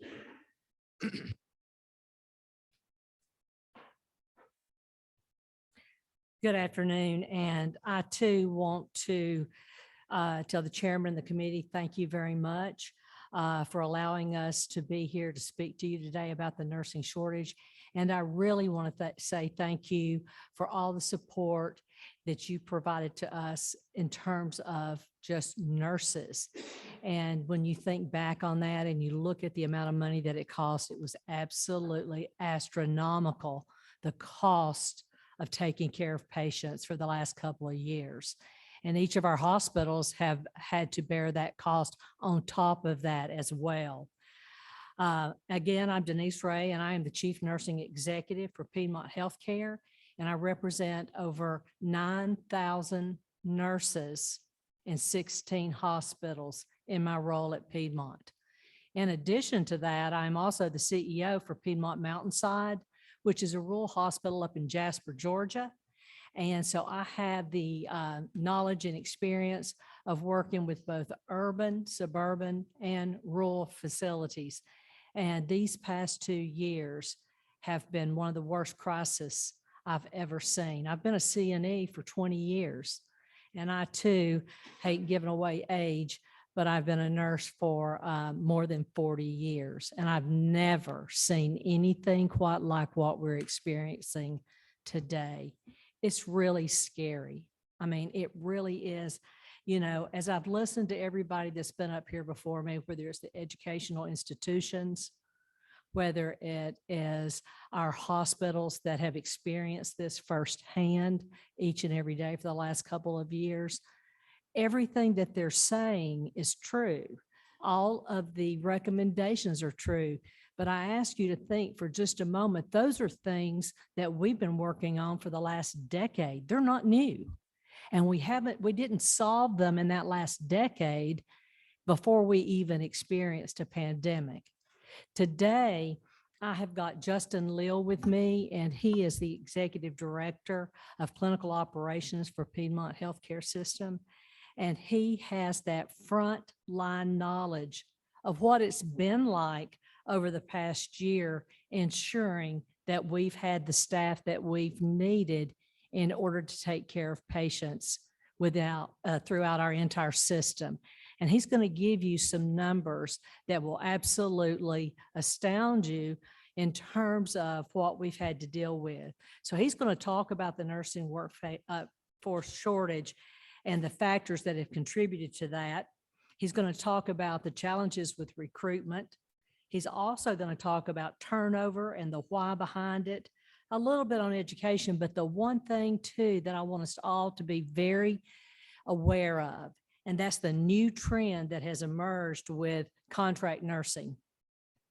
Contract nursing has been something that we cannot survive into the future and be able to keep our hospitals thriving and able to take care of us. We will not be able to stabilize this nursing workforce if we don't figure out how we manage that along with everything that's been said here today. Justin's going to begin by giving you just a very brief story in the day and the life of a nurse. I'm going to turn it over to Justin Leal. And that's Justin Lee. Justin Leal. Leal. Oh, thank you, Mr. Leal, for being here. I'm going to encourage you again. We got, in order that we finish, Yep. brevity. Be Thank quick. you, sir. Thank you very much. Thank you, Mr. Chairman. Thank you, members of the committee. Like Denise mentioned, my name is Justin Leal. I'm the Executive Director of Clinical Operations for Piedmont Healthcare. And part of that responsibility over the last year and a half has included serving as the section chief for staffing in the Incident Command Center for Piedmont Healthcare. To help describe the direct patient care nursing needs that our hospitals are experiencing, I'd like to take you through the beginning of a night shift in the shoes of an emergency room nurse. It's 6:40 p.m. and Jennifer has just arrived in the emergency department staff break room at the beginning of her shift. Jennifer's been a nurse for 4 years, and at 28 years old, she's quite a bit younger than most of her colleagues. Over half of all registered nurses in the United States are over the age of 50. Just before 7 p.m., Jennifer joins her coworkers at the nurses station where the charge nurse goes over the room assignments for the night. As a general rule of thumb, each nurse in the emergency room is supposed to be assigned 3 patients to care for at any given time, although 4 seems to be the norm lately. Over the last several weeks, though, 4 nurses in the department have left to take travel contracts out of state, and as a result, Jennifer is assigned 5 rooms to cover for tonight. Room 1 is currently vacant. Room 2 has a patient that was treated in the emergency room earlier in the day and was admitted as an inpatient to the hospital, but since the medical surgical unit upstairs is also short-staffed, they haven't been able to move the patient upstairs yet. Room 3 is occupied by a behavioral health patient who's experiencing a mental health crisis and is waiting to be accepted for transfer to a behavioral health facility. Now, this patient is highly agitated and requires a staff member to directly observe him at all times to make sure he doesn't try to harm himself or harm others. The emergency room nursing assistant, or the patient care tech, has been pulled away from his usual duties and assigned to sit with this patient until another staff member can be found to take over. In room 4, there's a patient who was experiencing chest pain earlier, but is currently stable and is waiting on the results of his lab to come back. And the patient in room 5 has just arrived and is still waiting to be seen by the nurse and the physician. Jennifer quickly meets in the hallway with the day shift nurse to discuss the patient she'll be taking care over for, and then starts to mentally prioritize and plan out the things that she needs to do. Since the patient in room 5 is a new arrival and hasn't been fully assessed yet, Jennifer goes to see her first. The patient is an elderly woman who's been feeling dizzy and uncomfortable since yesterday. Part of the initial exam is to help the patient change into a hospital gown and get her settled on an ER stretcher. The patient isn't very stable on her feet, though, and Jennifer needs help to get the patient changed in position properly. So she runs over to the other side of the nurse's station to ask another nurse for help. This nurse, who is also caring for 6 patients of her own at the time. Jennifer and the other nurse come back to help get the patient settled. They put her on the stretcher, help get her into a hospital gown, put her on a cardiac monitor, take her blood pressure, perform an EKG, start an IV in the patient's arm, and draw blood for an initial set of labs. As Jennifer and the other nurse walk out of the room, Jennifer hears the patient care tech who's assigned to the mental health care patient calling for her. Jennifer can now also hear the patient yelling and threatening to harm the staff. She sees that a security officer has been called to the patient's room to help de-escalate the situation. Jennifer runs to find the emergency room physician to ask him to order medication to help calm the patient down. After searching for 5 minutes, she finds the doctor, gets the order, goes to the medication room, draws up the drug, and then returns to the room to administer the medication. As she leaves that patient's room, out of the corner of her eye, she notices that her once vacant room has now what appears to be a young mother with her teenage son sitting on the stretcher. As she quickly walks by the door, Jennifer looks inside the room to visually assess the situation and mentally triage the patient's condition. Both the mother and the son don't appear to be in any acute distress, so Jennifer proceeds back to see the elderly women in room 5. Looking at the patient's medical record now, Jennifer sees that the ED physician has ordered additional labs, urinalysis, an abdominal CT, a chest x-ray, some medication. Jennifer will have to tend to all of these orders here as soon as possible. At this point, we're only 2 hours into her shift, and Jennifer knows it's going to be a long night. Over the course of her 12-hour shift, she will walk, or rather run, for about 5 miles. She's feeling overwhelmed, and she worries about giving good care to her 5 patients, 2 of whom she hasn't even had a chance to see yet. She still has a love for nursing and a passion for helping others, but lately she's noticed that it's a little bit harder to get motivated at the start of her shift, and that's starting to frighten her. Just then, Jennifer hears a voice that's familiar to her overhead say, "Code blue, ER room 11." And like all of her colleagues, she has to run to respond. Jennifer's experience isn't unique. Burnout is a major contributor to staff turnover in healthcare, and new nurses in particular are leaving the profession at an alarming rate. A recent study found that up to 33%, that's 1 in 3, of new nurses leave the profession altogether within the first 2 years. Additionally, more and more nurses are retiring. A study conducted before the pandemic concluded that over 1 million nurses will retire between the years of 2020 and 2030, and the pandemic has just poured fuel onto that fire. As turnover continues to grow, so does the cost of managing it, especially during this pandemic. In aggregate, the average hospital is estimated to lose about $300,000 per year for each percentage point in annual nurse turnover. The average nursing turnover across the United States is about 16.4%, which means that hospitals will pay nearly $5 million each year in costs associated with nursing turnover. Trends related to contract labor further complicate this issue. During the pandemic, a large number of clinical employees left their hospital-based jobs to take contract travel assignments, often leaving to practice in other states. This trend continues today. This leads to exceptional growth in contract labor costs. Prior to the pandemic, the average hourly rate a hospital paid to a nursing staffing company for a registered nurse was around $65 an hour. The current average rate is $180 for that same nurse, with rates going as high as $275 an hour during the last peak of COVID. A qualified nurse can take a contract travel assignment in other states that are undergoing particular crisis, making as much as $4,000 a week right now. And most community hospitals simply can't keep up with that price. Staffing is challenging for all hospitals, but even for larger integrated health systems. In the past, hospitals that were part of the same health system would share resources across the facilities to meet the needs of the patients. Part of my responsibility leading a central staffing office is to identify hospitals and departments with greatest need and shifting and reassigning resources to help make sure that each of our hospitals is at least adequately staffed. But throughout the pandemic and even now, we often find ourselves in situations where all of the hospitals within our system across one specialty or another has significant staffing needs, and there are no additional or unassigned resources left to send. Now, different data sources project different future deficit or surplus levels for nursing in the state of Georgia. I've seen some that even project a surplus of nurses in the coming years. But these projections I've found do not adequately consider the needs, particularly in rural communities. Rural communities absorb far greater impacts of the nursing shortage than metropolitan areas.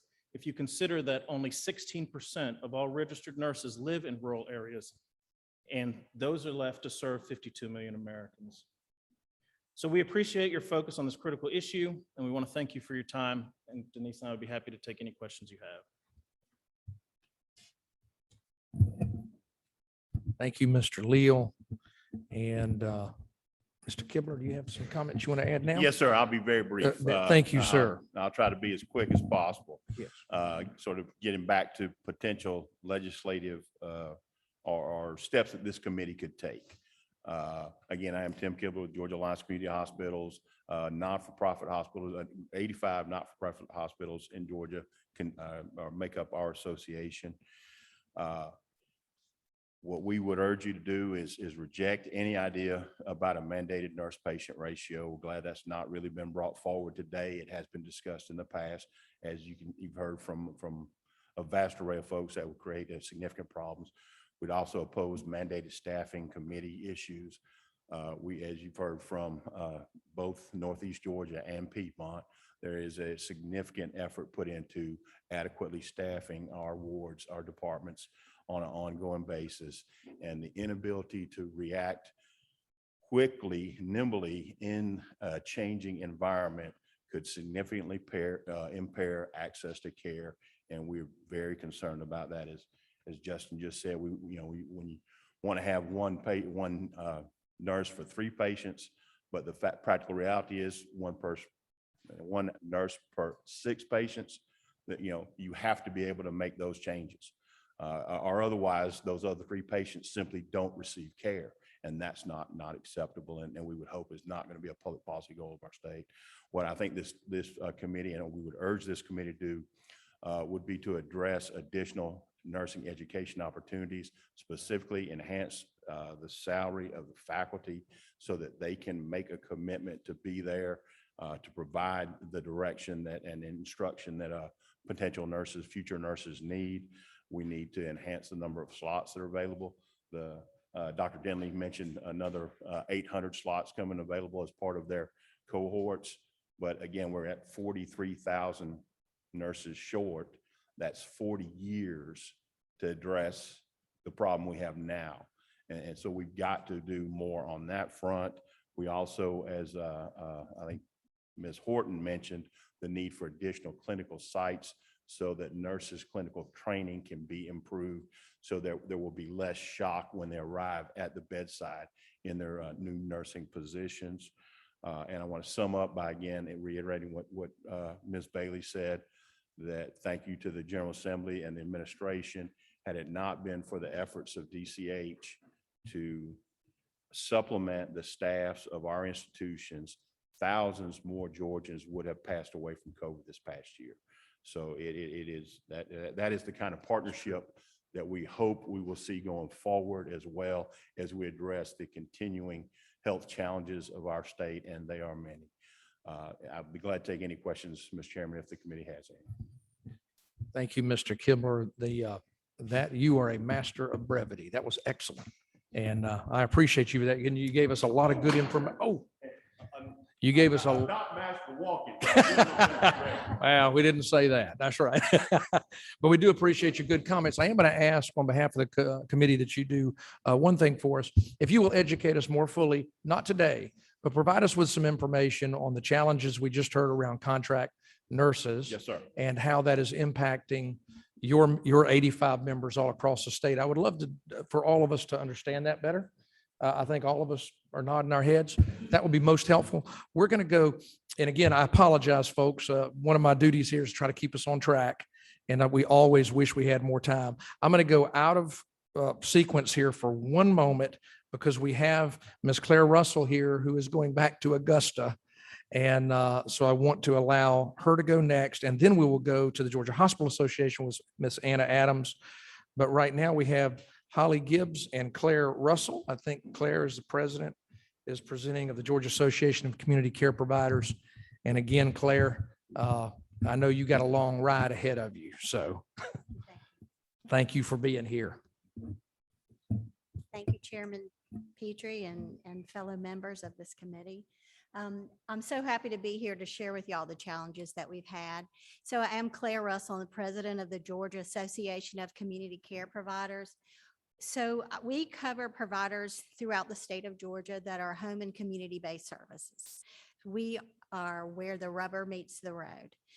You can't get any more. You can be frontline in a hospital, but this is really frontline. And let me tell you about what frontline means to home and community-based providers.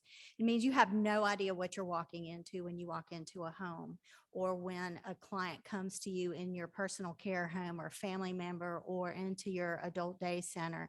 You don't know where they've been, who they've been with, who they've contacted. You can COVID test them and they can be negative then, and then they can be negative, they can be positive within 24 hours. So these I submit to you representatives are true heroes, these nurses and caregivers and community home and community-based services.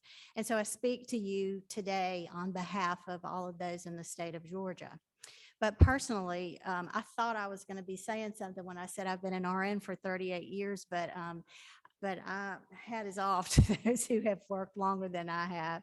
I'm also a business owner, and I work with these challenges every single day. What I think that you'll hear me say is, let you know is, I have 2 nurses this year that are going to age out in December, and I have nobody to replace them with. I'm looking at the fact that I won't be able to age out. There's going to need to be a lot of Botox in my life because there's nobody to replace me. I'm having to do some nursing work here and there just to keep things going. I have a fairly large business, and we do need to do something about this. I agree wholeheartedly with the people that came and spoke to you guys. The contract nursing, you can't. It is egregious to try to hire a nurse these days and pay them what they're getting paid. You can't do it. You just cannot do it. The rural areas, that's a very rough, a very hard area to staff. I'm sending a nurse in the morning. She will be driving 2 hours to work 8 hours and then 2 hours home. Oftentimes I'll let her spend the night in a hotel when she agrees to be away from her family. But periodically she needs to do that because in the rural areas, you can hardly hire anybody. And these contract nurses to come to a rural area, it would not benefit me to hire a contract nurse if I could afford to pay one, because I would need to train them in order to meet the regulations that we follow in home and community-based services. So we've had these struggles for years, and we've done everything that we could do. We've had a lot of help from the government as far as what an LPN could do, what a CNA can do. But this pandemic has escalated things, and we are really in a dire need for assistance. I do want to say one thing about that. As I listen to folks talk, I want to caution the idea or opportunity of enhancing non-professionals to the skills of a professional, because then we just open ourselves up to liability. So I think we have to be really careful what we open up for and what we allow. I took a few notes while people were speaking, and one, I have to say, I lived through an associate's degree nurse wasn't good enough, and the hospitals weren't going to no longer employ them unless they got their BSN. And so that we lost a lot of associate nurses. And I think that that's a shame, because I think they really helped fill the bill. Their schooling is not quite as intense, and they were able to get through it. They could do it in a shorter amount of time, and it was a really great thing for them to do. Now, if you take a look at your, and I'm going totally off script here, but if you take a look at the people that are here speaking, I think you realize that nurses, the university system is awesome. I'm a product of it. I was a graduate of MCG. They have realized the intelligence of many nurses, and they have encouraged it, and they have come up with enhanced degrees and enhanced programs. And guys, I just want you to know, when I hire an RN, one of the first things they're talking about is going to school to their enhanced, I want to be a nurse practitioner, I want to be this one. They are intelligent people. Look at the credentials behind the people that you spoke to today. But you know what? If we had more, and this is just an idea, if we had more associate nurses, those are people who want to go to work. They want to help support their families. They may not necessarily want to go to the top of the rung. They want to do a good job. They don't want to be burned out, overused. And so that's something I think that we should really consider as I listen to everybody speak. hold on just one moment. I do want to tell you that these HCBS providers, these are my heroes. I have firsthand witnessed them save lives. In these rural areas, I have seen them call, get people to hospitals. I had a gentleman 2 weeks ago in one of our adult day centers who had a stroke in front of one of our aides. She immediately got help. They gave care on scene, got 911 in, and he is back to his baseline. Had he been home instead of an adult day center, wife would have been doing whatever she needed to do within that household, and this man probably would not be in the world today. So these are heroes. And, you know, we hear on the news about all the other professions and they're, you know, and we're so glad for a minute that the healthcare people are our heroes and taking care of us. But, you know, we're really struggling. Last year, you guys voted a 10% raise for home and community-based services. It had been since 2014 since we'd had anything. Can you imagine living off the wage you made in 2014, especially in today's world with groceries being what they are, because those home and community-based services that do personal care homes or adult daycare, they're bricks and mortar, there's food, there's all of those things. You cannot pay employees today what you could in 2014. And I'm almost embarrassed knowing what the rates are now that we're paying people to tell you what they were back then, because it was much lower, but we're doing it with the same reimbursement level we had then. That raise increase that you voted in last year is being held up federally. Guys, we're in a dire strait over it. I had a provider call me yesterday talking about going out of business for it. I have yet to talk to a provider who has not borrowed money and taken advantage of anything that's out there with the EDIL loans or any of those other things. And so I just submit to you that probably 99% of the RN, LPN work that home and community-based providers have to provide to pay that nurse is not reimbursable. It's coming out of that 2014 reimbursement rate. So I'm paying nurses to do things that I can't bill for them to do. So I'm not over Piedmont, and I can't tell you about all of the Piedmont things, but what I can tell you about is where the rubber meets the road. We need some help, and we need some help out there, and how we get it makes a real difference, truly. My best, seriously listening to it, I think that associate nursing and trying to push those degrees would be an awesome thing to do. But RNs, LPNs, those people that are out in the field, not knowing what they're going to walk into, what they're going to get on their plate, what kind of emergency they're going to have to deal with without a call button. Those are my heroes. Thank you so much for your time. Thank you. Thank you, Ms. Russell. And we're going to have Ms. Anna Adams up next with the Georgia Hospital Association, and then we're going to have Dave Lamb. I'm going to ask our members if they can stick with us. We're going to go over a little, but not by much. I do want to mention, Ms. Russell, to your comment, to make sure that our members understand. I think what you were speaking to when you spoke to you're not reimbursed for your nursing, community-based services, you're not billing for nursing, you're billing for providing a service in the community, and the nursing is the oversight and supervision is just part of the service. So it just kind of is overlaying over the entirety of the service. So you aren't billing for nursing, and that is indeed a challenge. Of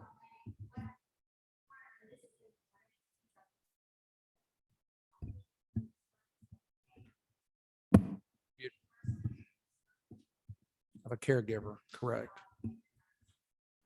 Thank you. I just wanted to clarify. Thank you for your comments.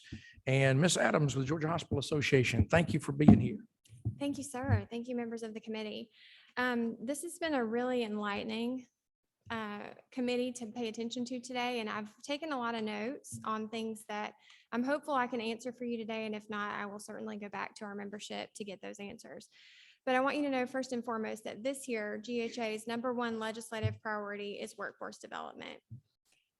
This is an issue that has been going on for more than a decade, but COVID has certainly exacerbated the challenges that we're seeing at the hospital level and at the physician practice level, frankly, as well. But from a hospital perspective, with everything that we've seen with COVID over the last 2 years, this has been an unsustainable challenge. And so I want to echo Deb Bailey's comments earlier about our thanks for the state. And I know that we at GHA have gotten calls from CEOs late at night, nearly in tears, because they're going to have to shut down beds. They're going to have to shut down entire wings of hospitals because they don't have the staff to safely treat the patients that they have. So when you were looking at the COVID numbers every day and worrying about our bed capacity, the challenge was never that we didn't have enough beds. We were putting beds in conference rooms. We were putting beds in offices, putting beds in the hallway. The problem is we didn't have the people to treat them. And at the end of the day, that's what a hospital is. It's a group of people who are there to treat the patients. And without those individuals, we can't operate. And so we are very grateful to our nurses, grateful to the state for your response, and grateful that you're continuing to do that. You had mentioned earlier that you'd like to know more about the nurse staffing agencies and what that's like from a hospital standpoint. So I would first like to say that from a Georgia standpoint, right now, we have 12,566 open clinical positions that are being actively recruited for that you can go on a job board and search for. If a new business were to come to Georgia and say, we're bringing 12,500 jobs to the state, it would be front page news. Everybody would be so excited about that. We have that right now. What we don't have are the trained people who are willing to step into those roles. And we don't have the ability to train them under our current system. So we have put together at GHA a working group of hospital CEOs, and these represent hospitals in rural areas, urban areas, small, large, for-profit, nonprofit, to get their perspective on what it is that they need. And some of the responses that we've gotten have been interesting. And to the point that was made earlier, our CEOs are asking for associate degree nurses because what we need are bedside nurses. We don't need people who are willing to climb the ladder. We're thankful for them again, but we need people who want to show up every day and just take care of patients. This working group has offered some suggestions, solutions to this issue. And I want to kind of go through those briefly, knowing that some of these may need more work, but the Board of Nursing issue that was brought up earlier is something that I think is low-hanging fruit. We've got to figure out how to make sure that we have enough faculty to train these individuals, either in the tech school setting, in a university setting. But the issue now is that too many of them have to be full-time. And if you want people who have the clinical experience and the background to do it, you want people who come from a hospital setting, who have that clinical experience. So first and foremost, the Board of Nursing issue. Second, some of the solutions that were offered, potential tax credits for nurses, tuition reimbursement. And then one of the interesting things that has come out of this working group is something that we're looking into now, which is a hospital-based nursing program. And it's something that we used to do years ago, where these nurses started out at a technical college or started out in a university system and then moved over into the hospital setting through a partnership, and they did their educational training there. So we know they have the clinical experience. They grew up in the hospital. And one of our CEOs at our last meeting pointed out that what he's paying monthly in staffing agency nurses could more than pay for a very robust nursing program in their facility and create their own internal pipeline. So that's kind of a solution where if they have the opportunity to do it, they're helping themselves. And then you, Chairman Petrie, had asked some questions about the staffing agencies and what that looks like from a hospital setting. Deb mentioned $8 million a month. I just mentioned to you $10 million a month from another hospital, and this is in addition to everything that the state is providing. But some of the hospitals are currently at 40% or more staffing agency nurses. So to equate that to something that maybe everybody can understand, if you think of a school setting where you've got children who are preparing for the biggest test of their lives, and half of the staff are substitute teachers, what does that look like for those kids?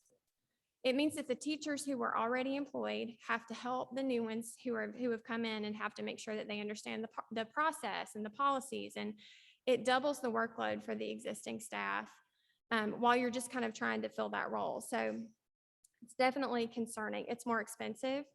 These nurses come on and they're not long-term. And often we don't know how long they're going to stay. They sign these short-term contracts for 10 weeks, 12 weeks. And with COVID, what we all learned is that a peak can strike at any time and we never know when it's coming. So to try to get those staff in once you've already hit the peak is nearly impossible. So these are just some of the challenges that we are facing right now. And I will leave you with one additional statistic. Pat Horton had mentioned earlier that 44,000 number. Back in October 2019, the average staffing request was 8,900 for the month. In 2020, 16,049. In 2021, 44,000. So we've gone from 8,000 to 44,000 in 2 years' time for requesting for agency staff. So the need is there. We want to do everything we can to help from a GHA standpoint, and we'll continue to work with the university systems, the technical schools to get there. But we just really appreciate everything you've done for us and are happy to answer any questions. Questions from the committee?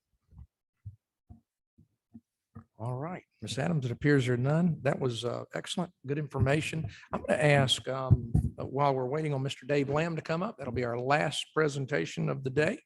Mr. Dave Lamb from the, they're not here.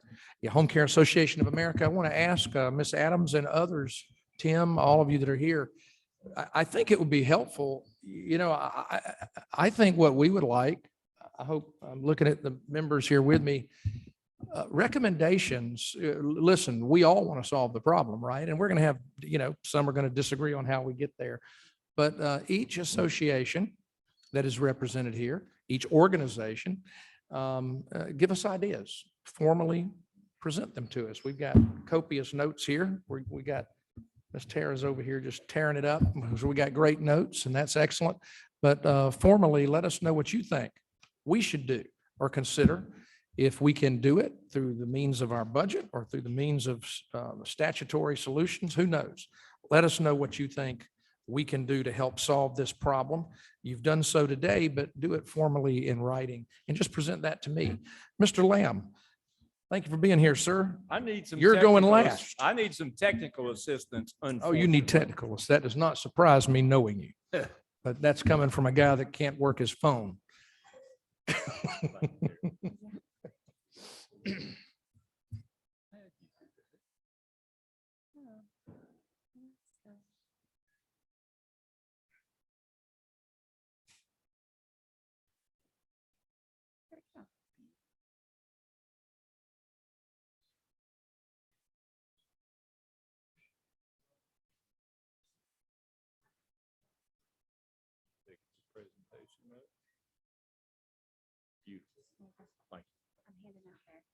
Okay. All right. Thank you, Mr. Chairman and members of the committee. I will be as brief as I can. There is a lot of information here, and bear with me while I speed through it. We won't go over the points other than to say I agree. I mean, there is a nursing shortage in the home care industry. We have a serious shortage. I represent the Home Care Association of America. It's national. We have a Georgia chapter, and we, like Gossip that was here earlier, of which I'm a board member, we care for folks all across the state of Georgia in the home and in the community. So surveying our members that 80% of providers cannot find enough applicants. We know from last week's long-term care facility report that nurses and caregivers are in short demand. Baby boomers are growing. In the last 10 years, the last decade, 46%, and we're continuing. I'm a baby boomer. And we know that there are plenty of providers in the state of Georgia to help with long-term care. There's facilities that have over 83,000 bed capacity. But in the community, there's hospice, there's home health, and there's private home care providers, of which we represent. And if you look at the hospice care is both facility and in-home on short duration. Home health is typically after a medical event, and it is of short duration as well. Home care is the long-term, we go in and stay. It might be 2 to 4 hours a day, 2 or 3 days a week, or 7 days a week, or it might be 24/7. But we go into homes to care for folks where they are. It might be with caregivers, it might be with nursing staff. And all of that staff is short to us. If you look at the Kaiser Family Foundation, they, in surveying adult population, saw that 5% of adult population is paying for caregivers and nurses to help for care in their home and community. So if you translate that to Georgia, and what I've given you is a breakdown by region, but that's over 400,000 Georgians receiving care in their home and community. So we all have workforce. I hear these, we're talking and worrying about $15 an hour, $18 an hour. But we also know about nurses. We cannot hire nurses, and we cannot afford. Claire Russell spoke to you before that we do not have nursing reimbursement rates for the vast majority of our care that we provide with Medicaid waiver services. Other programs we do, but it's hard to keep up with the wage pressures, whether it's caregivers or LPNs or RNs. So if you look at, we've got over a 22, 23-year gap. We've got a span between what the gap was, what the reimbursement rate was in 1999 to now of $7.93 an hour. The legislature, you representatives passed on a 10% rate increase to us. That reduced that gap 34 cents an hour. It was $8.27 an hour. So our ability to attract and to retain caregivers is extremely difficult. Now, we also know that facilities typically are able to pay higher pay rates than we are. Looking at BLS data, it's almost $4 an hour difference than what we can pay in the home and community versus a facility, and it's driven by reimbursement rates. If you look at a survey of our membership and a survey that was done last month, our average agency in Georgia needs 25 caregivers. At CareMaster, where I'm from, we're a statewide provider. We could put 40 to 50 caregivers to work in the next 2 to 3 weeks. There's that much need out there.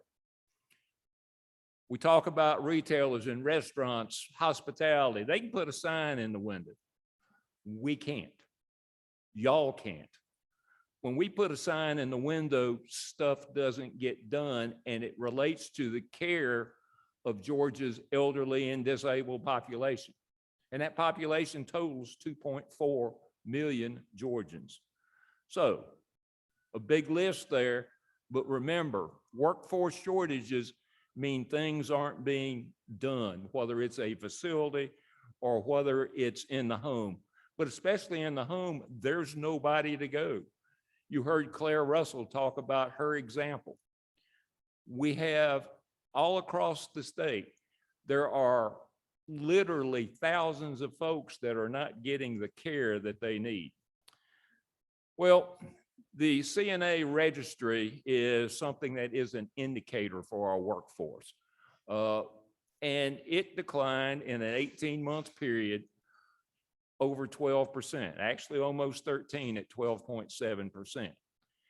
To keep up with 2030, we need to grow it by over 46%. Now, in looking at the numbers, there are some additional numbers that were not included in the number I'm reporting here. But guess what? They're traveling CNAs.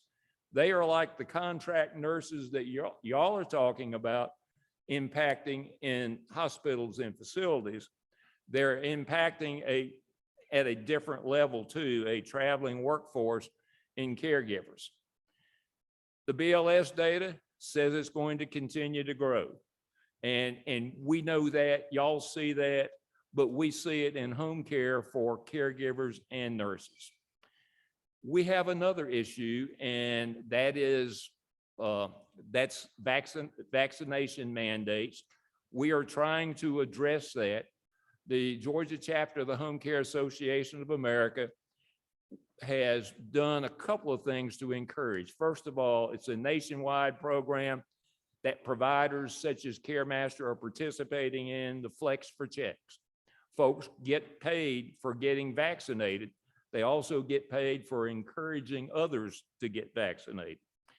We have also applied for funds from the American Rescue Act to help all Georgia's 2012 private home care providers to allow them to both reward and award folks for having been vaccinated or once they are vaccinated. Now, understand that that the request for funds are 3 or 4 times what the pot of money is. So our fingers are still crossed because we think it would be a way to thank and to help improve our workforce. All right, growing caregiver and nurse workforce. Obviously, reimbursement rates are important to us, very important. That 10% rate increase that was due July 1st still has not arrived. And as Claire pointed out previously, our last significant rate increase was October the 1st of 2014.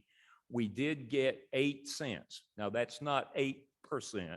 That's 8 pennies 3 or 4 years ago to make a basic adjustment. We need to grow interest in CNA programs, high schools, college and career academies. And I noticed some of the charts don't forget college and career academies. I'm prejudiced about that. We have the Griffin Region College and Career Academy in Griffin, and it represents 3 counties. It has a very strong CNA and some other healthcare programs.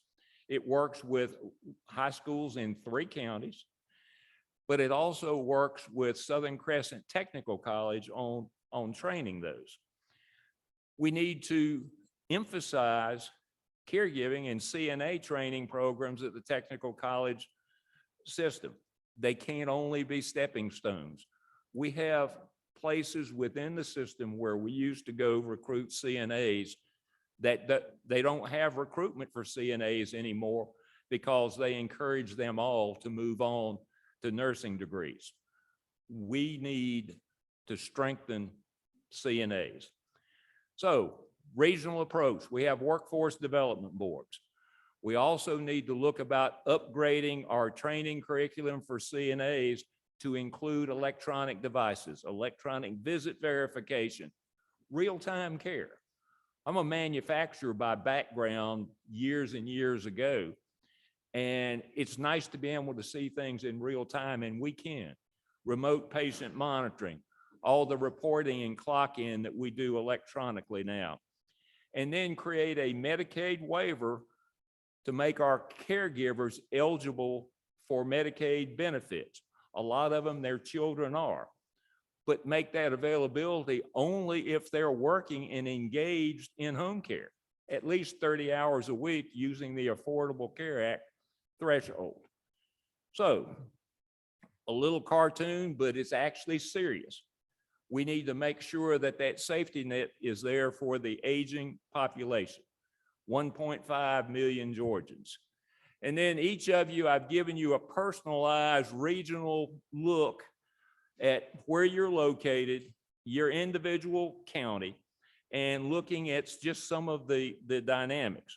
There are 2.4 million elderly and disabled in the state of Georgia. Those folks are depending on us, facilities, home, and everything. I'll yield for questions, Mr. Chairman. Thank you, Mr. Lamb. That was very helpful. And again, all of this information is available to every member. I made a mistake earlier and I apologize. I was, once again, thank you, Tara. I was looking at the front of the agenda and failed to see the back. And we have some others here. And so Juliana, forgive me for that. We have a couple of ladies with the Georgia Association of Nursing Deans and Directors. And that is Dr. Little and Dr. Eichelberger. Hi. and Dr. Little first, right? Yes. And so Dr. thank you for being Thumble. here. Hi, thank you, Chairman and Committee. So this is when I kind of wish I'd have had a minor in auctioneering so I could just whoop out the information really quick and get it to you. And I am going to say I have tore up half my speech because it was already said. So I'm just going to give you the highlights. I am the campus president for Chamberlain University School of Nursing in Atlanta. I'm also the secretary for the Georgia Association of Deans and Directors and part of the board for the Georgia Nurses Foundation. All of that to say, I'm here to talk about impact of schools. Schools are your pipeline. We're talking about shortages. We know there's shortages. There are budgetary impacts. Your schools are the ones that are creating the workforce and moving them forward within the state. There was a question earlier that the committee had. 80,407 qualified applicants were denied baccalaureate and graduate placements due to lack of faculty, lack of budget, lack of clinical space, and lack of preceptors. That is nationwide. That's the figure I was looking to. That's a national figure. National Okay, thank you. figure. Now, within the state of Georgia, according to the Georgia Board of Nursing, there are over 100 faculty, right about 100, 115 faculty open positions that were posted for the 2021 fiscal year. That does not count 2022 budgets. The expansion planning of programs, KSU stated that they were already looking for an additional, based on just their expansion, 52 faculty positions. That's one institution. When you combine all of the institutions plus the new programs that have been approved within the state that aren't currently recruiting faculty, they're still looking for space. All of these additional programs, all of the expansion of the programs impact the ability of faculty. The Georgia Board of Nursing, which is here to protect us, protect our students, and ensure that we're meeting student outcomes, they have a couple rules that impact this. They're there for a reason. We absolutely respect and understand them, but it inhibits us. They've been brought forward a couple times where folks have already mentioned that the majority of faculty must be full-time. But let me give you the rest of that statute. It states at least 3/4 of those full-time faculty must have a graduate degree. Well, a graduate degree nurse baseline salary is $110,000. Faculty salary is $79,000. That's part of the disparity. And that is an associate professor. That's not even talking clinical faculty or baseline instructor. In addition to that, the Board of Nursing rule also states that all full-time faculty members have to have at least a baccalaureate, but any faculty member with a baccalaureate must also be working toward an earned graduate degree. So you can have a baccalaureate prepared nurse faculty, but they have to be working on a master's or doctorate degree. And they also have to be supervised by another nurse who has a master's or a graduate degree. In addition to that, the majority have to be full-time. This is an issue because if I want to work at the bedside, which everybody has said we need folks to work at the bedside, I am a nurse, I want to maybe still be a staff nurse, but I also want to educate and I want to be a clinical instructor. So I can be an adjunct instructor or a part-time clinical faculty while working my job at the bedside. But the Georgia Board of Nursing does not recognize that as faculty that you can count in the required 1-to-20 ratio, one faculty to every 20 enrolled students. Does that make sense? So if I have 60 faculty, 20 of them are full-time, I can count those 20 faculty only toward my 1-to-20 ratio, even though I have all of these other faculty who are supporting my students. So that is a huge challenge within the university system, as well as the private institutions within the state. As coming from a private institution, we can pay a little bit more than our university system can, but we have the same impact and the same budgetary constraints. And this is throughout the state of Georgia. This is not one system. This is not one university. This is not one school. It is all of them that are impacting this. So as we bring new institutions, expand programs, you have to have faculty to teach the students. In addition to that, all of the faculty, some of the statistics we have heard, they're about from the age of 50 to 62. I am now officially in that range. And I'm just going to say at some point we're retiring, right? They're stating now, there are statistics that state 1/3 of those faculty will retire by 2025. If they can't get in new RNs into a master's or graduate degree program because of lack of faculty, now you've lost your faculty pipeline, which impacts your RN pipeline. So it is a multifaceted issue. And in order to be able to compensate and compete and create that workforce, we have to invest in our schools. You want solutions, right? That's what I keep hearing. Sorry, I hit my little thing here. I wanted to talk about budget and clinical sites. Clinical sites is the other issue here. So if you're talking about, one of the institutions today was talking about graduating 4,000 students, they have to go to clinical. Where are they going to go? Nursing units are shutting down. Students can't go to that facility, or they can't go to that unit. Or you have 40% of your staff that are travel nurses. They're not going to be training your new students. They're being trained themselves. So who are training your new students and where can they go? In a standard medical, surgical, day-to-day clinical rotation, it's already challenging to find that space. Now add in your specialties. So let's look at just pediatrics.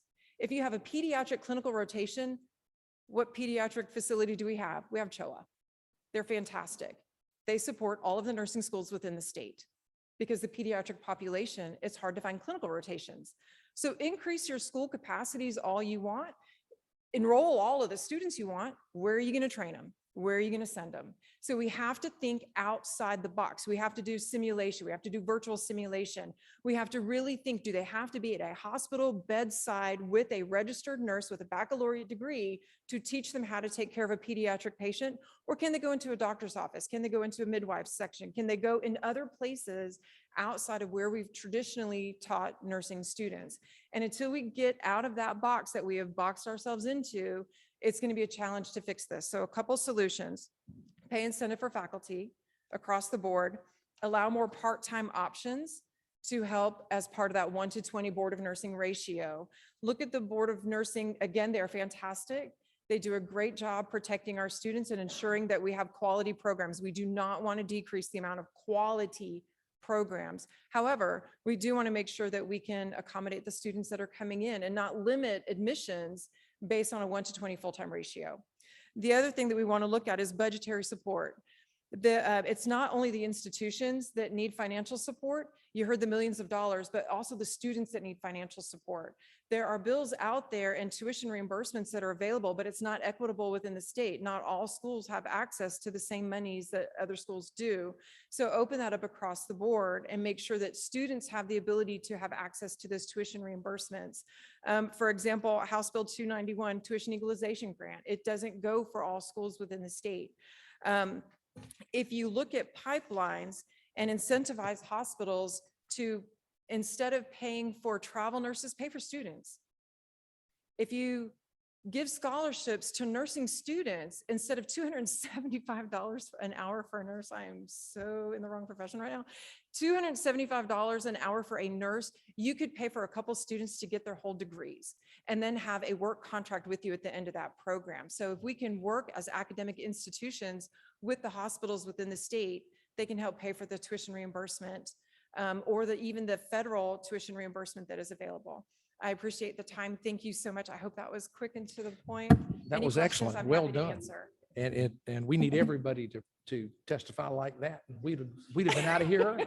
That was fantastic. And by the way, we do have a question. I also want to say you raised a good point. You know, I would think that a nurse, a faculty member who is a nurse who is still working in the community at the bedside would be a better faculty member. I mean, I think that a Agreed. layperson would believe that to be true. So interesting. You may raise a lot of great points. We've got them all.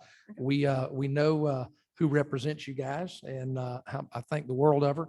And she will be bringing those proposals to us as well. Dr. Eichelberger, and then we're going to get a question first, Dr. Little. I'm sorry. And then we're going to go. Okay. Oh, just Gamble. Okay. Representative Gamble online. How do we, is he available? All right. Thank you, Mr. Chairman. Can you hear me? Yes. Okay. I appreciate the comments that I've heard today, particularly from the gentleman that spoke from the home healthcare industry. And he made a comment about working with our career academies, and I certainly support that and think that's an important part of this. I looked at the Georgia Department of Education website, and in 2019-20 school year, we had 5,097 students, high school students in the state that were enrolled in a healthcare science program. Now, that could be at a traditional high school, or that could be at a career academy, because I don't know the breakdown between the two. But nonetheless, the course is the same. And at the middle school level, we had 11,000 students enrolled in a healthcare science program.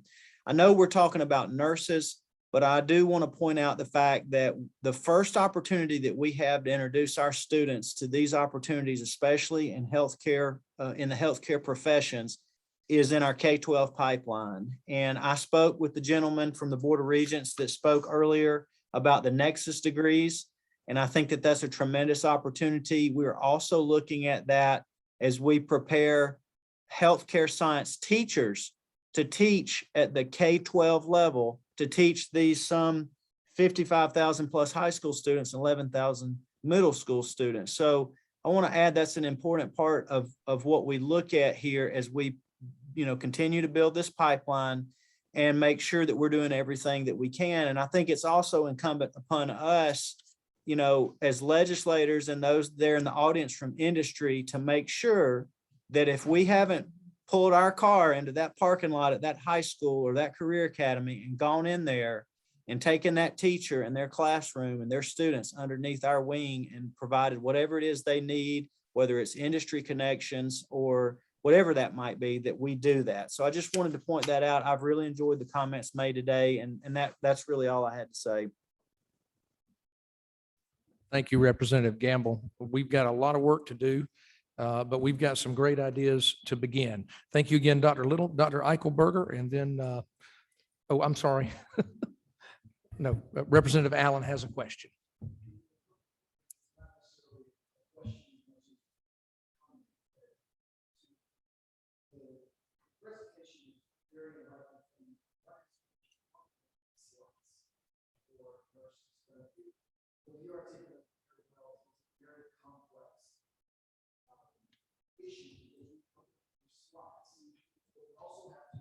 Issues of instructors. We have to address the lack of practicum locations, which is a huge issue, and also funding. So I just wanted to point that out, that, as we continue to do our work, that there's not one string that we're going to be able to pull on to solve the problem. It's a very, very complex web. And I just wanted to say thank you for articulating it as well as you did, as quickly as you did. So thank you. Okay. All right. Dr. Eichelberger, and then we will have Tom Bauer. Okay, well, good afternoon. I am Lisa Eichelberger, and I am Dean Emerita of Clayton State University. I was there for 25 years. I was one of those nurse educators that retired in July. But I'm here today as the co-chair of the Georgia Nursing Leadership Coalition. And that is an organization that was formed 10 years ago to advance the recommendations of the Future of Nursing report that was published by the Institute of Medicine.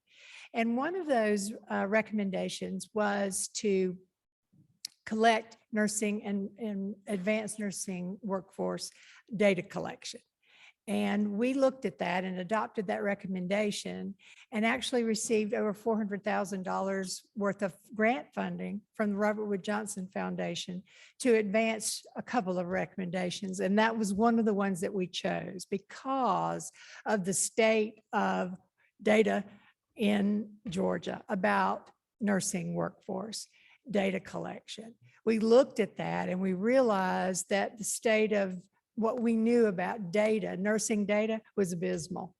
And we knew something had to be done. So about 8 years ago, we started working on this project. And so we started looking at that, and we worked diligently for the past 8 years with the Board of Nursing and the Secretary of State's office to see what we could do to collect on a systematic way nursing workforce data. And we've made some strides, but there's still a long way to go.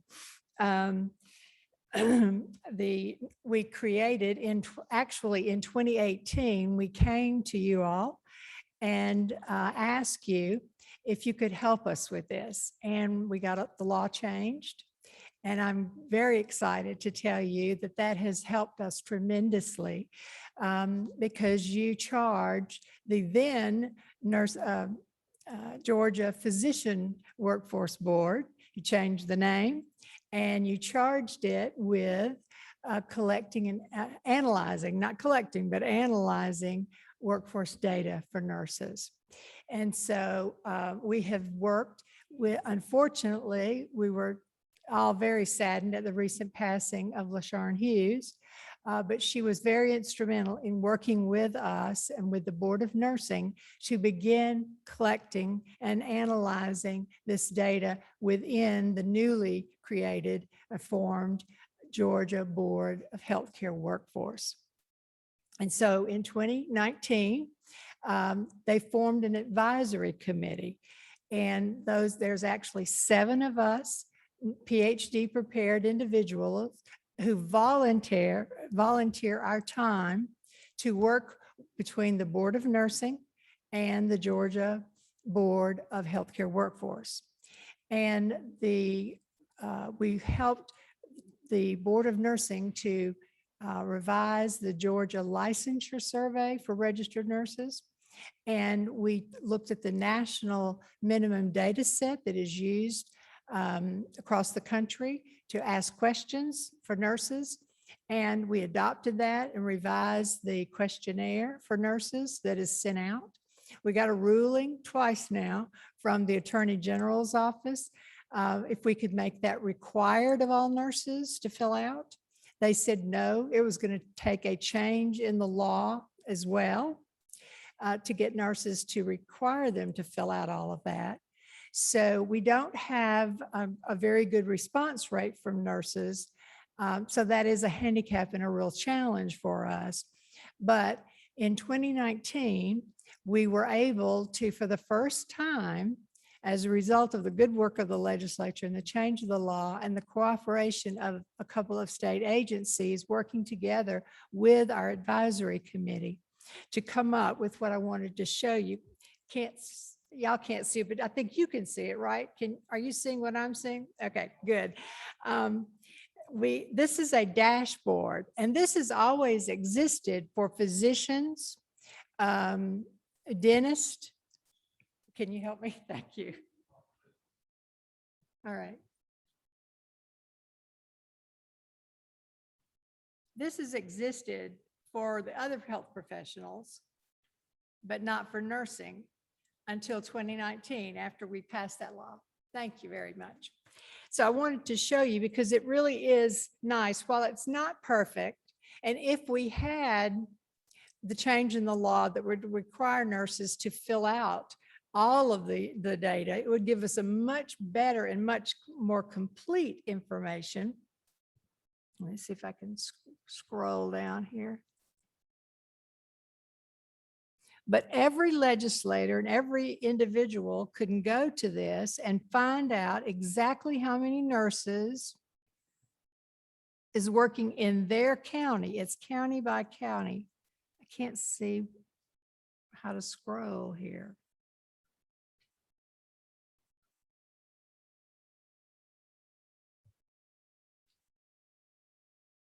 Where is it? Are you seeing it? Why can't I see it? You can't see it either. Good. Makes me feel better. You go to the top there for nurses.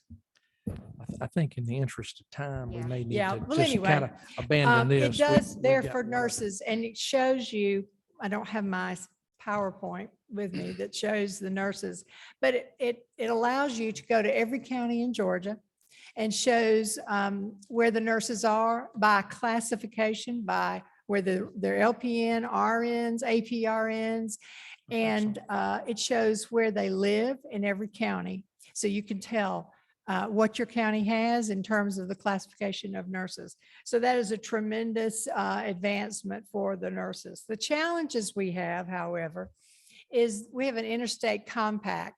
So I'm not sure whether Pat Horton went into that or not, but because a nurse is like a driver's license, some of our nurses have that multi-state license. So while if they live in Georgia, they may be working in other states. So that muddies the water for us. We don't really know. As I said, the response to the workforce surveys is not required. So for instance, we don't know we know pretty much about gender, but we have no idea about the ethnic and racial makeup of our nursing workforce. We don't know where they work. We know where they live, but we don't know where they work. And so that's a tremendous barrier to us knowing what we need and where they're working. We don't know whether they are out of state working. And then the educational data, which Sean talked about. Our educational data, every school of nursing, it was required, and there are about 80 schools of nursing in the state. You heard Tristan Denley said 19 of them are in state schools. So that tells you that's only a small portion of what we have in the state.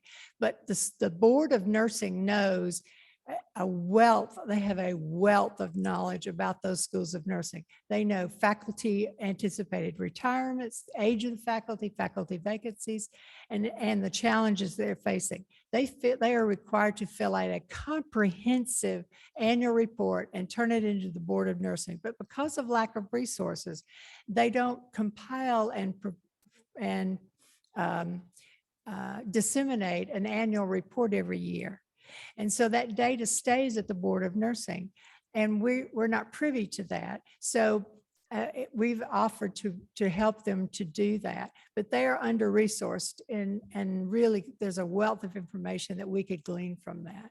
So I would challenge you and really ask that you look at ways to support the Board of Nursing in the work that they could do to give us how many nurses are graduating, how many are leaving, and how many nurse faculty could anticipate retiring, and what those vacancy rates are. Thank you very much. Thank you, Dr. Eichelberger. And I'm on health appropriations, and we have recently funded, Tara works with us there as well. We've done some funding for the Georgia healthcare workforce and the good work that they do. And we need to continue to look at that. Thank you for bringing that to our attention. Thank you again. Mr. Bauer, you will be the last of the day.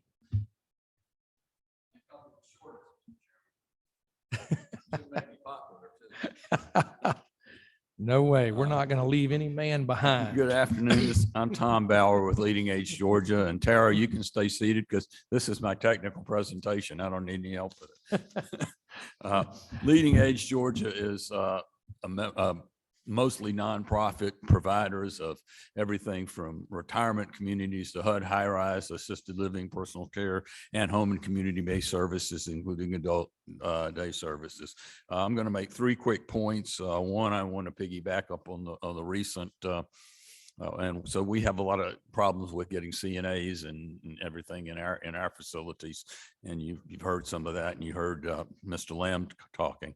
We want to echo the fact that we need more nurse educators, and we need to pay them more so that they'll go into educating and because they can make more money otherwise in clinical. And then I want to mention something that really hadn't been made. It's been hinted at by, I think, GNA when they talked about safe staffing versus ratios, but we need for our regulations of our facilities to be a little bit both more creative and more flexible.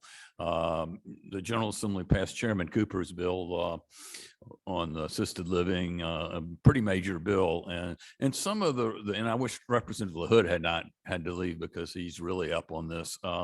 But some of the rules went beyond the legislation, and they just don't respond to the realities of the fact that we have a nursing shortage.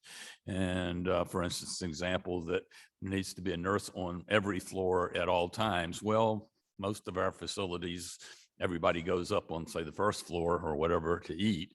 So there's not much point in not having that nurse stay down there on that floor. We've got another member that has 8 units per floor, but so basically they have very small floors. And he's probably going to have to go out of business if we don't have more flexibility. And we'd also like to see the department be a little more creative and maybe in light of the nursing shortage, use telehealth when the normal nurse is on vacation from a facility. So just some creativity and some flexibility, and that's all we really wanted to share with the committee. Tom, I would ask you to, if you're speaking to an issue, if the statute, if you're speaking to an issue with the floors, I know we did pass legislation on assisted living communities that increased nursing oversight. if you're talking about a department that is really going outside of the statute, that's an issue that I would hope that y'all would let us know. Because, you know, the rules are created by the departments, but they're Correct. based on a statute. So if you think the department is going too far, that's a legitimate issue we should investigate. Or it may be that maybe we just need to tweak bills sometimes, as you see us do all the time here. So let us know what we can do to And I help. We think, certainly, and I don't want to speak for him, but I think Representative LaHood will be more than happy to yeah. put that on the table. And John has alluded to it. And educate you on that. But legislative intent is what we need to fall back Right, on. yeah.